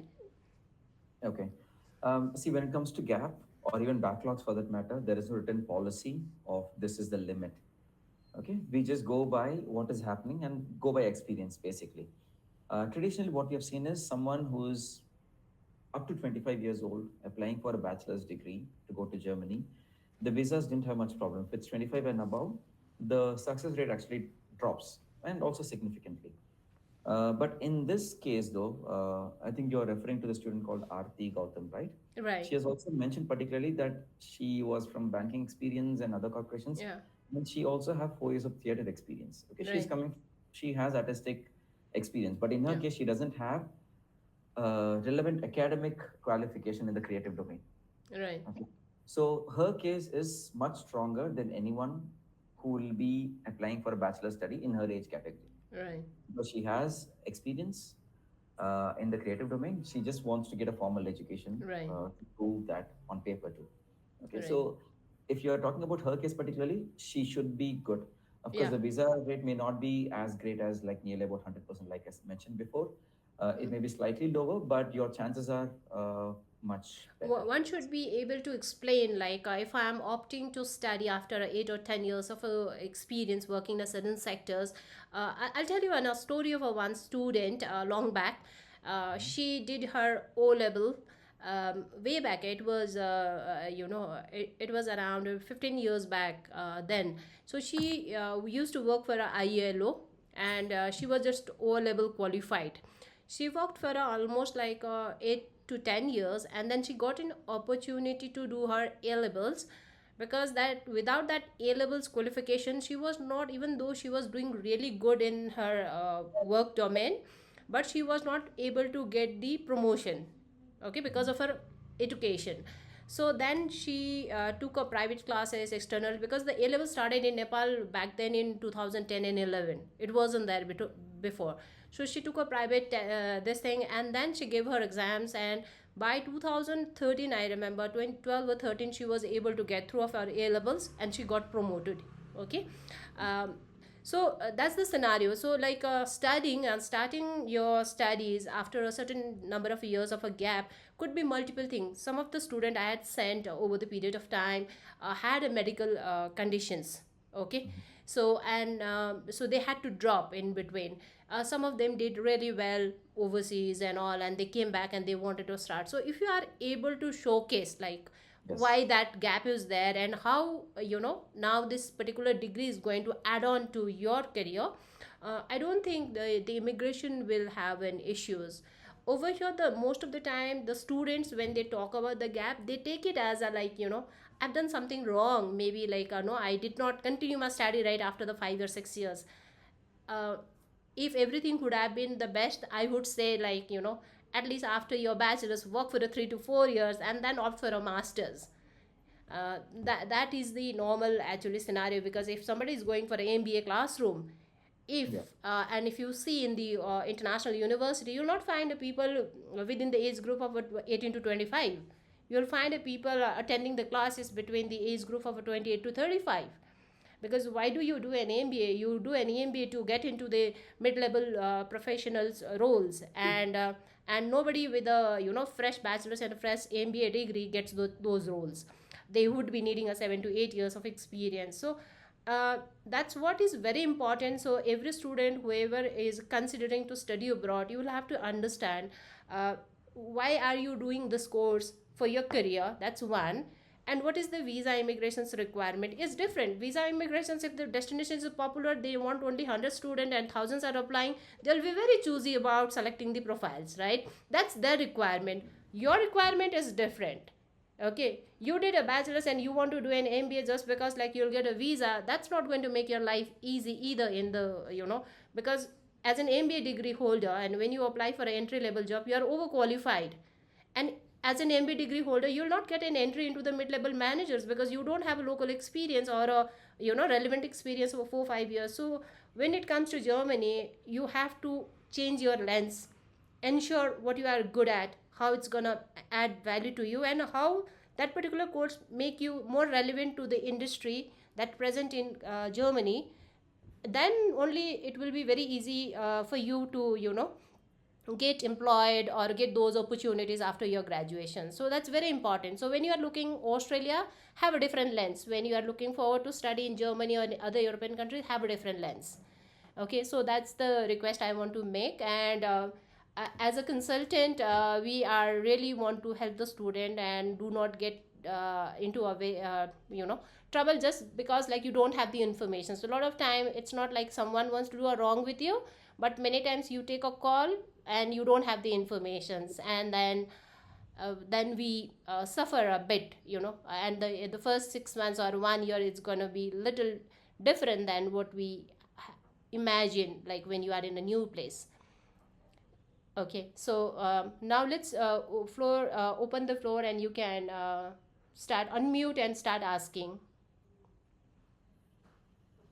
I can read few questions from here, but then I would encourage the student to make it more interactive. So open your questions and then um, unmute yourself and you can ask the questions. Okay, I had a one question. I think the Subham is also here. So he had this. It was Subham or somebody else had asked me like, I texted you on that day, and I would like you to address here is also like a lot of a time the students, the courses, when you look at in the masters, either it's a 1 year or a 1.5 year or a 2 years, right? So one of the student, they asked me like, if I do an 1 year course, will I be eligible for the post study work, right? Or it has to be a mandatory 2 years, like in Australia it has to be a mandatory 2 years, whether you do a bachelor's or a master's, you have to study for the 2 years. But is it the same in Germany? Well, it depends on the course. Mm-hmm. And in my case specifically, from my experience too, I've seen most universities offering only 1.5 year masters. Right. As well, there is only one option, I guess, one or two options, which has 1 year program. But the credits you earn also will be less. Mm-hmm. But nonetheless, it will not affect your stay back option. Okay, so what the way that we have structured our bachelor's and masters is when you do the bachelor's and masters combined, you will be having a 300 credit point, European credits. That's basically the requirement here. Okay, our bachelor's with 7 semesters will give you 210 credits. Yeah, and the master will give you 90 credits. So you will get 300 credits altogether. Okay, so 1.5 years is going to be the minimum. It will not affect your 1.5 years or 2 years. The duration of it will not affect your stay back period as long as you have gotten a full degree at the end of the program from a German institution. Yeah. Okay. So there's someone called Srijal, and he has this question. Srijal, can you unmute and speak, or maybe Jamesh, you can read and then I'm just dress. saying, Sejal had a lot of questions actually. Uh, okay, so starting off with the first one, what is the success rate of Ausbildung visas? See, Ausbildung for Nepal is a new one. We're just opening it for the international market. Like I said, we have been running the program for the EU market, and we have also tested the visa success for the Chinese market this year, and it worked out. And that is when we have decided to extend it for the other markets. Okay, so if you wanna Ausbildung generally, okay, in a general sense, Ausbildung has one of the highest visa success rates. It's because, like I said before, Ausbildung, you will not get a study offer letter, you get a work offer letter. Okay, you will be going into a separate visa category as well. You don't apply through the student visa. So when you go on the student visa portal and you go onto the visa categories, you there multiple visa types are given there. Ausbildung visa is a separate visa category that's given. So you apply on that category. Okay, so number wise, I don't have it with me from my experience, but in general sense, because when we launched the program, we did speak to a lot of providers in the market for Ausbildung, and we got to know that Ausbildung has one of the best visa success rates for them. Okay, Berliners are known to be a little rude and racist. Isn't that the case? Well, the German language sounds a bit aggressive, but I wouldn't say that they are rude in general. Because the way they speak can come off differently. Because I've also worked with people from Africa in my team. We always, whenever they say something, we find it very rude, but that's just their way of speaking. And they truly do care for you, and they actually say something, a nice thing, but the expression of the tone may come off as rude for us. I mean, maybe it's not used. I mean, we're not used to that way. Devender being there for 20 years, I think he could add some point there. No, Jamesh, actually, this is a question which most of the students ask me. So, guys, you have to just understand they are a bit straight. In our culture, we normally don't say no. You know, that's how we are brought up. But in Germany, if it is a no, they tell on your face and they're very cold. So that you have to prepare yourself. Secondly, as Jamesh rightly said, it take a while to become friends. It is not that you meet them and tomorrow you start going for a beer with them. They take a while to open up.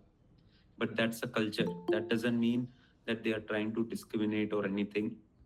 Third is try to speak their language even if you don't speak it fluently.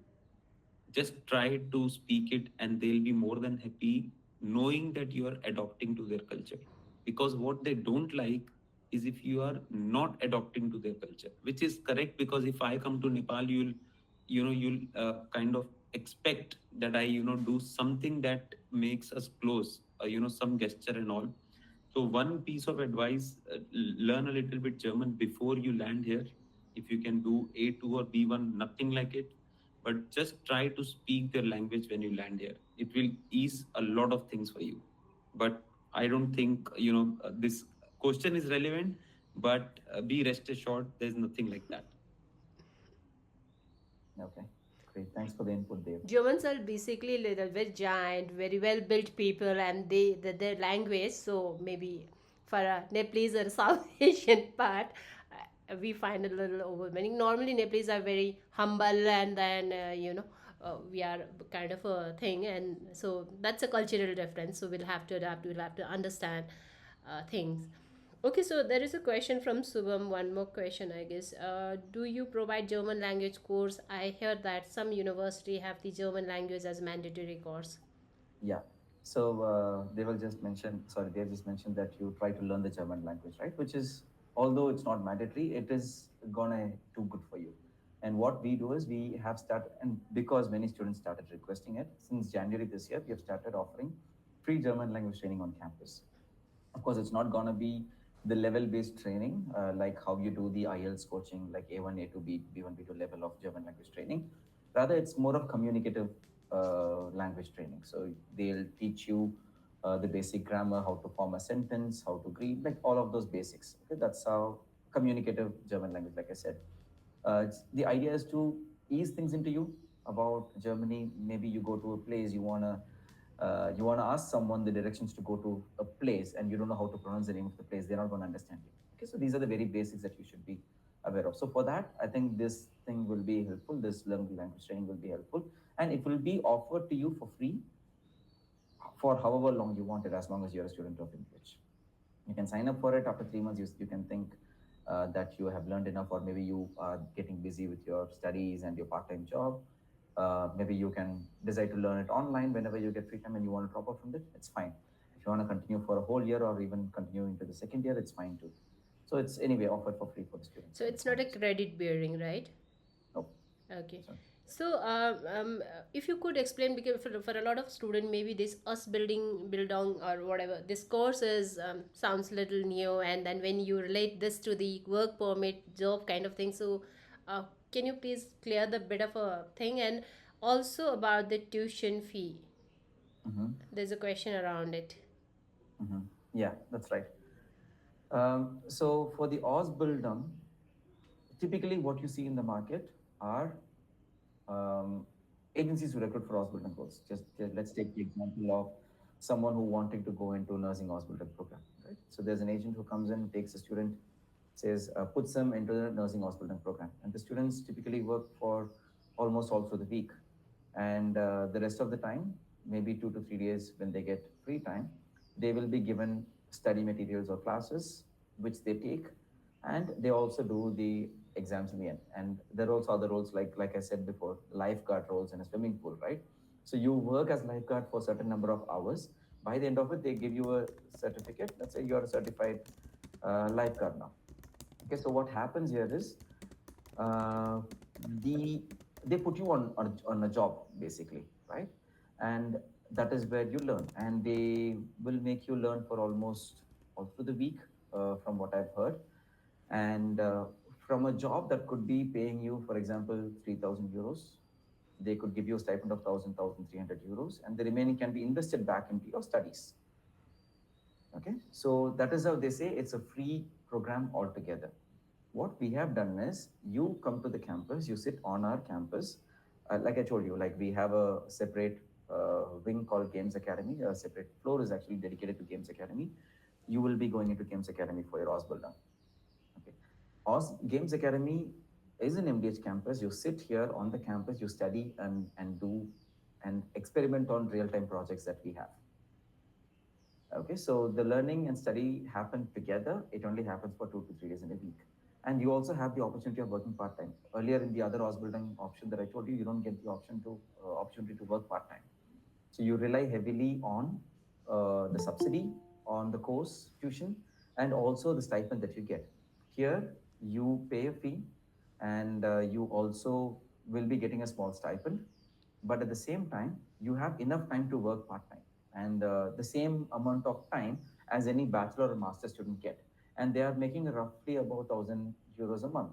So if your fee is going to be 12,000 euros a year, instead of cramping you for all 5 days with the classes or teachings, we only do for 2 to 3 days, and the remaining time we let you work and earn part-time money, which is about 1,000 euros.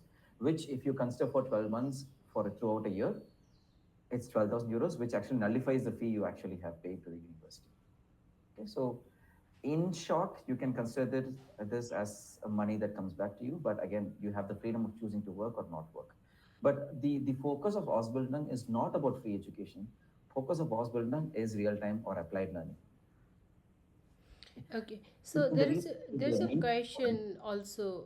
Again, Udeep has a question about the job placement and the age. Is there any age limit for us build on course? No, not technically. We don't have an age limitation for Ausbildung. And usually students, when they plan to go to Ausbildung, you will find them within the bachelor's age category, like 22, 23 years. And I've not had an extraordinary example that I've also heard from other agents who do Ausbildung recruitment, where the student was like 35 years old and going with only 12th grade and going for an Ausbildung. Of course, there has been, but those will be like menial jobs like electrician or woodworker or lifeguard and stuff. Like I said, that's different. That's purely based on your skill. Okay, here we are teaching you the skill for on the design domain. So it's a very different thing. And age, I don't see being a problem here. Again, like I said, I don't have an example to show you for the Osbildung at this point. But whatever I tell you is what I have heard from agents and institutions that are recruiting for Osbildung programs. Because when we launched, we took a very careful decision of speaking to them, understanding the whole thing, and then customize the options for the students to make it more appealing for them. Right.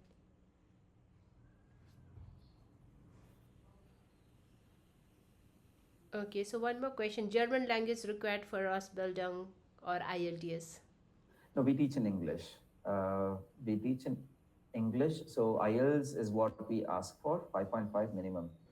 Uh, if you want to go in German language, I think there are also other challenges. Like I've even for this April intake, right? We've had a student who went for an Ausbildung program in German, has B2 level language proficiency on paper, but in reality, she's not very fluent. Yeah. So after 1 month of her joining the Ausbildung program and entering Germany and starting the course, they terminated her contract, and she has to leave within the next 1 month, or she has to find another option. Okay, Yeah. so she joined a other program with us Right. for the Yeah, that happens. Like the student who gets seven out here in IELTS, and when they go to Australia and then they start their courses, it's quite challenging when the Australian speaks English and the Asians speaks English with the seven. The same with the Britishers and all, because like for us also, like somebody is having a certain number of a proficiency level in Nepali and the Nepalese speaking in Nepali is a two different thing, and doing that particular course entirely just based on the one proficiency certificate level sometimes it doesn't prepare you properly. So that needs to be understood, because when you are dealing with the proper local language, got to have we face this problem with the Korean and Chinese as well. So coming back to the I guess there's only this program design and all, games and design, where you have this particular program, right?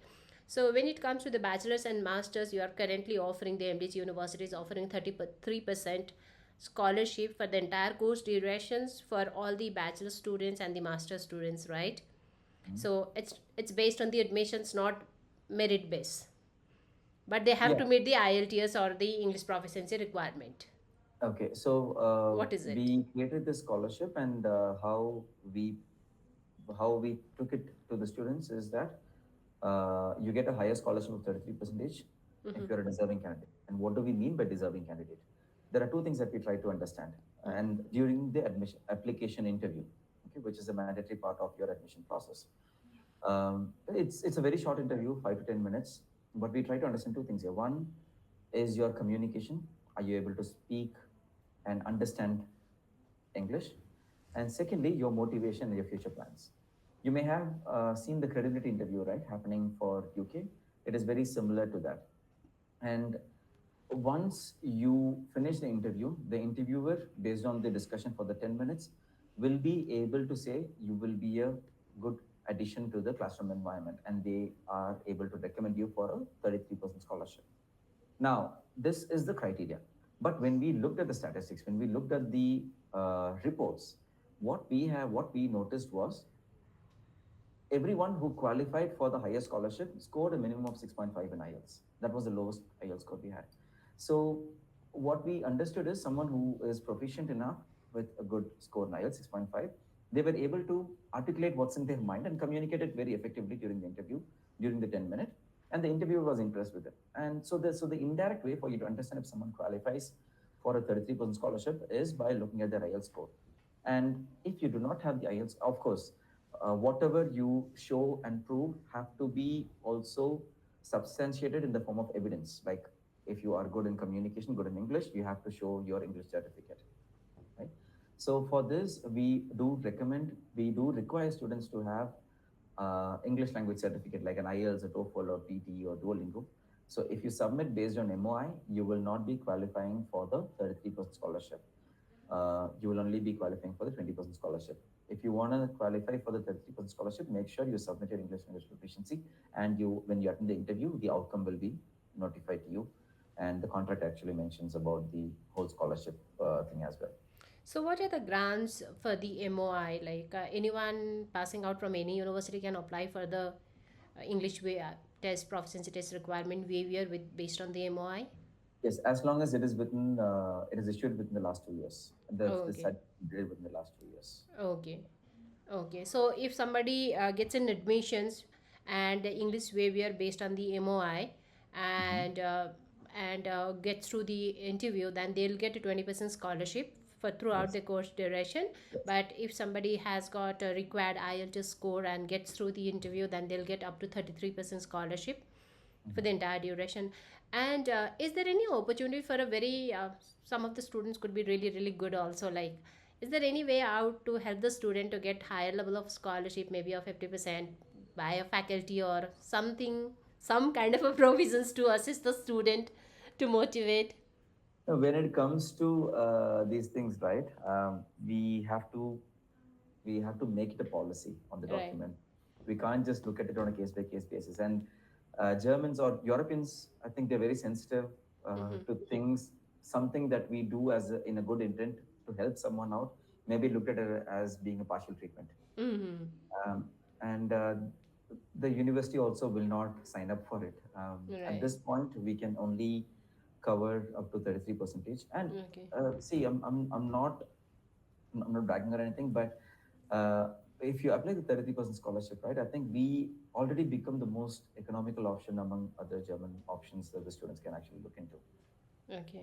Even when you take any other private university, this could be the lowest fee that you can get. Like it's about 8,400 euros a year, and the Okay. total duration is only 1.5 years for all your students for the Okay. masters, for example, Okay. which makes it 12,600 euros for the whole master's degree for 1.5 years. Okay, Okay. so at this point, this is all we could do. Okay. Maybe in future. Okay, so that's good to know. Okay, so Sagar had some question he has raised. Sagar, you can unmute and speak. Hi, can you hear me? Yes, hi Sagar, I can hear you. So I was looking for any information. I don't know if I missed or not. I joined pretty late. Mm-hmm. So please, sorry if that question is repeated. But That's fine. here's my question that are there any route for me to join either in masters or through vocational program like house building with my family? Well, are you asking about signing up you and your family member for the course, or you want to go and your family can go with you as Yeah, well? yeah. I would be going as a student and my wife and children would join. Yeah, see, students can take dependents with them, bachelor's or master's, it's fine as long as you have 1 year of studies left. And the best way for you is to go first, settle down yourself, and then you can bring your family. There is a family reunion visa, and the spouses of students get an open work permit. Okay, this is the simplest route. If you want to take your family with you, your visa chance also may get affected. Okay, Okay, so also I they can. need everything twice, the block account. Yeah, Uh, yeah, yeah. So you would prefer me to go first and then apply them with the family reunion kind of thing? yes. Again, don't. I'm not an immigration. Every time someone asks me an immigration Yeah, yeah, question or yeah. a spouse question, I'm Just. not an immigration consultant. I can tell you what I've seen from my students and from other agents who have helped students secure a Mm-hmm. family reunion visa, and this is what I have understood from it. So yeah, family. We have someone from the market wants to Yeah, add up. maybe But Devendra can give us some more insight because, like, see, when it comes to taking a family, you have to take couple of things into the consideration. The first is how the immigrations will be looked at in your case overall. Okay, though even the undergrad student can take the spouse, but then the whole every case is different. So how they are going to assess will be different. Number one. Number two.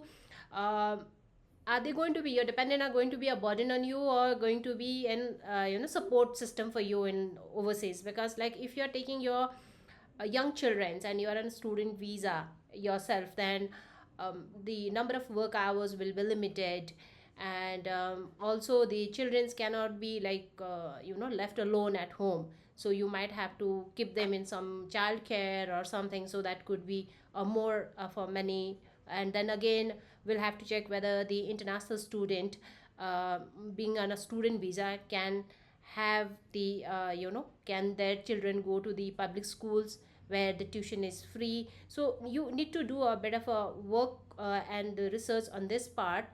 before taking that call. Like when it comes to Australia, we advise only very few places to go, because otherwise it will be a very huge financial burden to the student. Devendra, could you please give us some insight on this?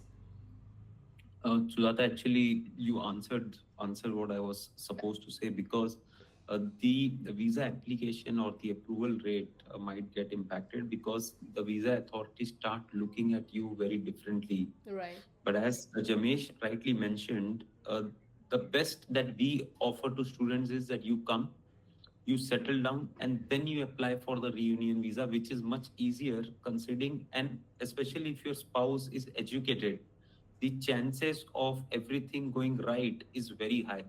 So I would say that, don't get into that temptation of moving together, because one, they think that you will not be able to give time for what you are applying for a visa, which is studies. Right. Second, the financial burden will be even more, because you have to take a blocked account and everything for your spouse as well.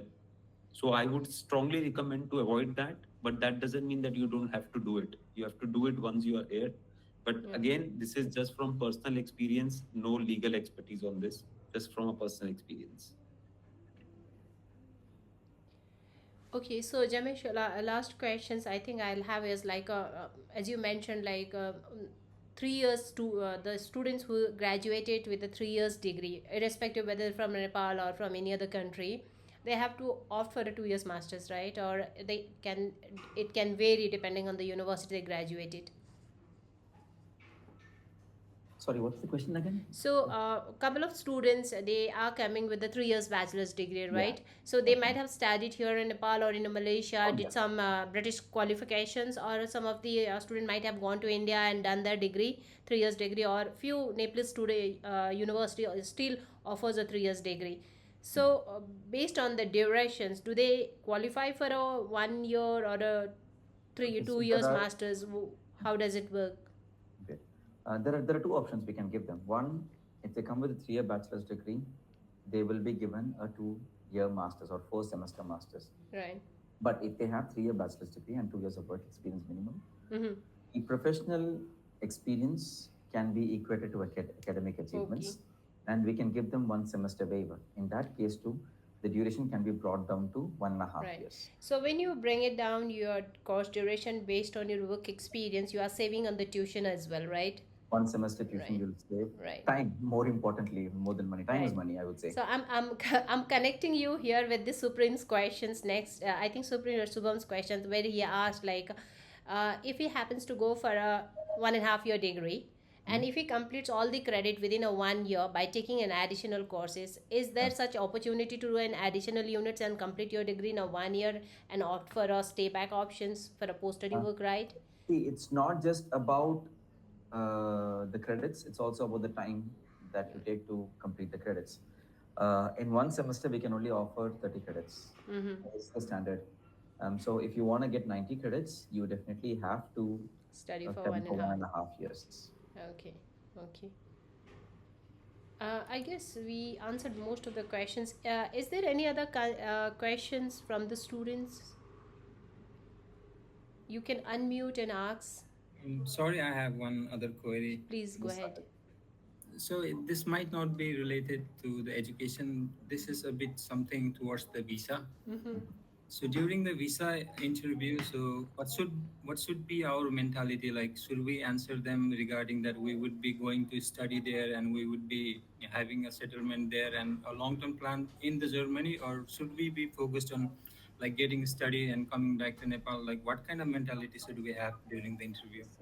see, I'll answer this maybe because I've been working in the sector for a very long. See, your student visa is different. Your post study work right that comes along with the student visa if you graduate.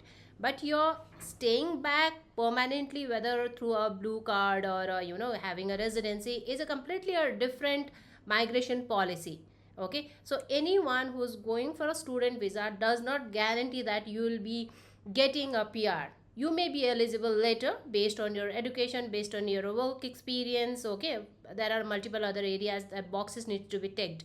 Now when you are opting for a visa, you'll have to be in a mindset of explaining things, why you are opting there, and how you cover that, how that's going to benefit you in terms of your building up your career, and what sort of a professional or graduate you'll become tomorrow to bring the change in your career, in your family, and in the society, and in a country or in the world.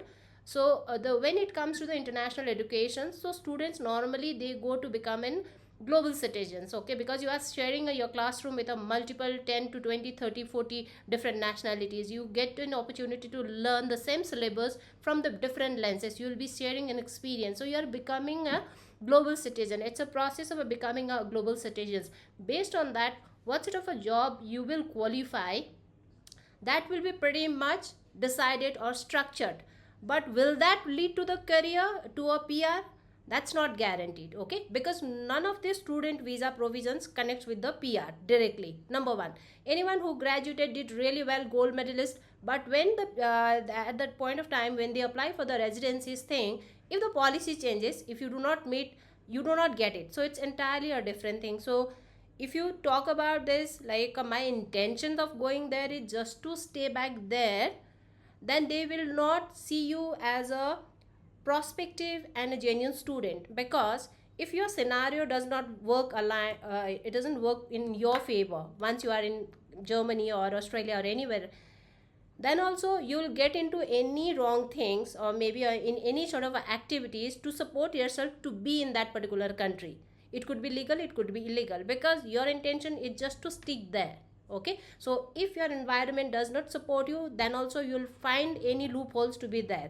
That could be a very big threat for any of the country. So that is what they check when they will assess your case. Why most of the student with a better English score has a better visa possibilities, because what they understand from that is, like if somebody has a very good English, they'll be able to understand the values, the regulations, and they can ensure their academic success. If they are better off with the academic success, then they can land up in a better job, and they can support and they can create that environment where they can assist or support the environment they are there, but they are not going to go against it, okay. So that is why whether irrespective of any other countries, if you see English, they consider the any students coming from that, this is ensured. The other one they look at is like, if you are coming with a good English, so you might have gone to a good English schools, so that means your parents has the affordability, okay, they can afford your educations overseas. So these are the two factors they want to ensure. So entirely anyone who wants to go to Canada, Australia, or any other country, uh, today you might go with the mentality that you are going to stay back there for long term, but then what if like after graduating you got a very good job in a in an international company, or you are placed in Dubai or Singapore, you will not come back to those countries to work. So think from that perspective, because in none of the student visa guarantees your blue card or your PR. It's not linked. So that is why, to my entire intention of going a student visa is to use the gateway to get into there, may not be right, okay. So normally we don't advise the student to cover up. Yes, if you happen to get a good job, if you meet the requirement at that point of time, you can stay there. That they are not going to stop you from that, but that should not be your final goal to talking about when you are initiating your journey as a student, okay. Because there is a threshold. It's not necessarily like even after graduating, even after having a n numbers of experience, if you are not meeting all the boxes of EU blue card, you are not going to get it. Tomorrow if something goes wrong and then country comes up with the policy that they are just going to take only 100 graduates as a for the blue card, then we'll have to comply. You cannot say that when I came there was a capacity for 1,000, now it has changed to 100. So it's not relevant. Your intention could be there. These are the area that really facilitates the students, empowers the students. A lot of students, they choose Australia or Canada because that has the scope of absorbing you as a long-term resident.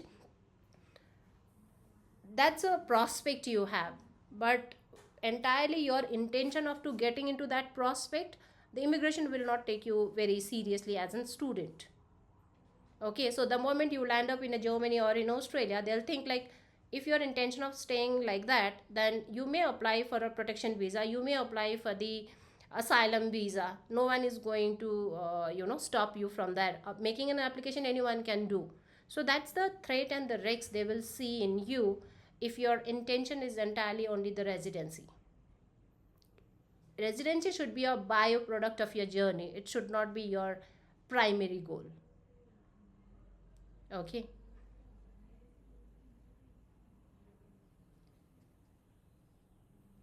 Yes, any other questions? Um, Sujata, I may have to take your leave.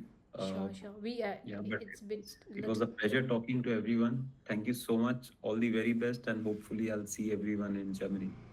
So, thank you, Sujata. Thank you, Jamesh. Thank you, Devender. Thank you Have a so good day much. ahead. Thanks, Bye bye. students. Bye Bye bye. bye. Okay, so I don't think there are much questions. If there is any questions, please feel free, unmute. We'll keep the floor open for next 5 minutes and then we can close it. If you have further questions, I have already dropped my email ID in the chat box. You can send us an email or all your CV if you want us to assess and give you the feedback on the courses.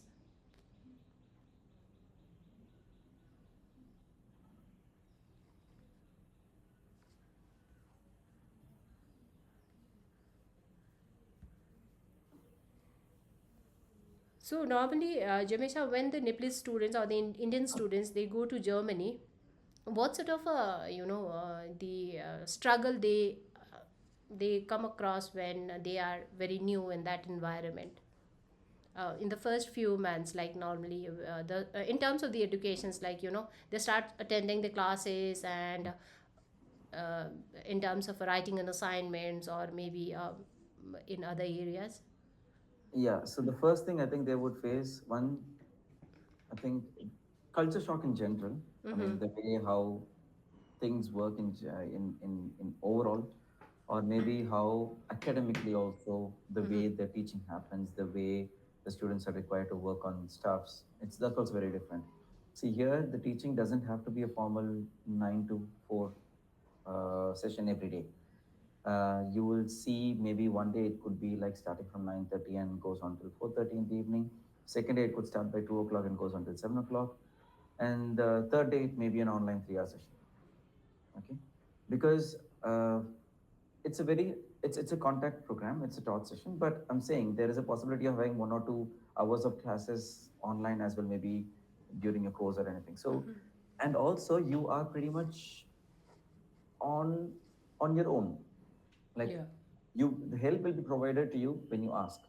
If you don't ask, it is understood. It is thought to be understood. It is understood that you have got a grasp of everything, Mm-hmm. and you are capable of working on it on your own. But this is not the case in our country, right? Here Right. in Nepal, too, for example, if you don't perform well, your parents may even put you on a separate tuition. Yeah. Maybe even coming to your class teacher and ask them to give you extra attention. Yeah. Maybe even ask them to hit you if you're not attentive in class. But that's Mm-hmm. not the environment there, and you don't need that because the faculties there are very friendly. They expect you to talk, Right. okay, which is something that we have been forbidden during our school times or college times. Right. And if you don't talk, the faculties don't find the classroom to be exciting and they don't get the interest of teaching further. Right. Last year, I was traveling with a professor all through the country, and he was like, okay, so this is not about a student not being capable, this is a cultural setup. That's Right. how, because he interacted with a lot of students and he came to realize that, okay, here the students were discouraged to interrupt the class and start a conversation. Right. Okay, so he was like, okay, that was when he did really caught up to him. But that's quite the opposite what they expect. And also, it's all assignment based. And Right. when the assignment starts, they will be, oh sorry, when the when the semester or subject starts, Mm-hmm. maybe 2 to 3 sessions, they will be giving you a briefing about what is expected from this particular subject and the assignment and how you should Okay. start working on it. So phase by phase, as every session passes by, they will give you a briefing of how you should work on your assignment. And Okay. the classes happen for 2 to 3 days in a week. Rest of the time, you're expected to work on your assignment. If you have doubts, I've even seen my own CEO Mm-hmm. sit in the campus at 6 o'clock in the evening until 8:30. He was teaching two students only. Because they had some doubts, they came to the campus. Mm-hmm. They were sitting at the reception area, the common area where students sit. in the couch, and he was teaching them. Right. This is the kind of So environment, it's a very dedications. friendly environment Mm-hmm. that you will face, which is a good shock, I would say, for students. Mm-hmm. I think the major hurdle that they have to overcome is the fact that you have to make friends when you come into the class. You Right. can't be reserved and keep to yourself, because that is when you're in a new country altogether. You don't have people, you don't know people, you don't have Right. anyone to guide you with anything. But if you make friends, things will be easier. But if you Right. keep to yourself, Yeah. it won't help. I've Yeah. seen students breaking down because they felt lonely in the first week. I think especially for the girl child, because in our culture, we are taught to be not to be too open up very easily, or stay not to stay very accessible, because that's how our culture or the society is. For them will be a bit of a mental preparations, though the new generation students are very um, up there, but still to some extent that cultural thing will be there. Besides that, what would be the class size when it comes to the lecture classroom teaching, and when it comes to the tutorials, what would be the group See, size? the classroom teaching will be for uh, 2 to 3 days in a week, like I said, and the classroom itself will have maybe about 20 to 25 students. See, Okay. this is the strength of the class that we want to have. And there's also another thing that you should note: attendance is not mandatory in Germany. And in fact, we are not supposed to track attendance or mandate attendance on students as per Wow. law. Yes, so you may not see all the students coming into the class on all days. Uh, Maybe you may even feel, if you are a student who's regular to the class, you may feel that there's a new student coming into the class every day, because someone who comes today may not come tomorrow, but it's a new student, it's a different student who comes. Okay. Okay, so you may feel that there's a new face that I'm seeing, but Mhm. it's not mandatory to have attendance. We do calculate, but we don't mandate on students. Okay. It's not one of Mhm. the criterias for your, because here in our place we are used to have maintain minimum percentage of attendance. If you don't have that, you're not allowed to write the semester. Right. Okay, that will not be the case in Germany. Okay. Everything you think is being imposed on someone is treated as forbidden. Right. You can't have someone work over the weekend. You can't have someone study if they don't want to come to class. Fridays, if you go to any corporate, most Mhm. of the offices will be closed. For us, it's one day, 1.5 day Break. weekend, right? For them, it's 2.5 days guaranteed. Wow. Friday Okay. afternoon till afternoon, you can see people in the offices, but afternoon, there's Then no one. it's no one there. Yeah, that's a lot of a good thing when it comes to European countries and all. They Yeah, respect the, that. the the the personal time and your professional time, there's a very good balance. Right. It's actually illegal to reach out to an employee during the weekend or during the non-working day. Unlike us, like if you're not working beside the work hours, then you are not loyal. You're not loyal. Yeah, that's Yeah, how we think. so that's Yeah. the concept we have.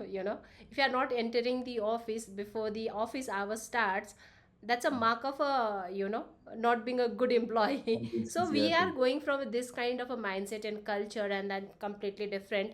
So what it says is like it would be for any student would be a good learning experience in terms of becoming a more independent, more guided by your own choices. So hence the student got to be informed, stay very updated and everything, so that any decision that you are taking as an independent individual, uh, you'll have to bear the impact of it. So if you decide not coming to the college is okay because it's not mandate, but if you are failing in your subject, then again you'll be responsible. Out here there is a back paper system. You don't have to pay, you just have to sit for your papers, whatever exams you failed. Okay, how is it like? Do they have to pay tuition if they fail in any of the subject and they have to redo? I think you'll see one. It's hard to fail in an assignment. You have to really try to fail in an assignment, not try to pass. You have to try to fail in an assignment, and it's not based on marks; it's grades. Okay, Okay. so 50 plus, they give a certain grade. If Mhm. it's excellent, then they give E. So it goes like that. It's not Okay. specific marks. Mhm. And thirdly, if you fail, there is an option of reattempting it. Mhm. Uh, but if you, I mean, like you can, most cases, students only fail if they don't submit it on time. Okay. Okay. Okay. In that case, you may have to reappear for it. Mhm. But if there's a genuine reason, you can speak to the faculty already and get some extended time, Approvals. maybe a Okay. day or two extra for you to submit the assignment. Okay. But yeah, you will be given a chance to reappear. If you don't do it, then you might have to retake the whole thing. Is it the same for a undergrad also, or is just only for the postgrad? Mm. Yes. Both. Okay. Okay. Okay, I think we had a good sessions, and I don't see any more questions, so I think good to wrap up. Mhm. Thank you so much, Jamesh. I really appreciate, because I really wanted, everybody to know and understand and be aligned with what to expect and how to prepare yourself. Unless you have the complete information, so it's very difficult. It looks very rosy from the one side, or sometimes very scary, unless you have the proper informations with you. And thank you so much. I really, really appreciate. My pleasure. Thanks for having me and also bringing the students. I hope it helped. In case anyone Definitely. has any questions, if you need me, you can always let me know and I'll Sure, do my sure. best. Any of the students who reaches out to, have a more one-on-one sessions with you, or have more questions, I'll definitely help you to help the student to connect with you. Sure. Okay. Thank Thank you. you. Have a good day. Good day. Thank you so You much. too. Thank you so much, everyone.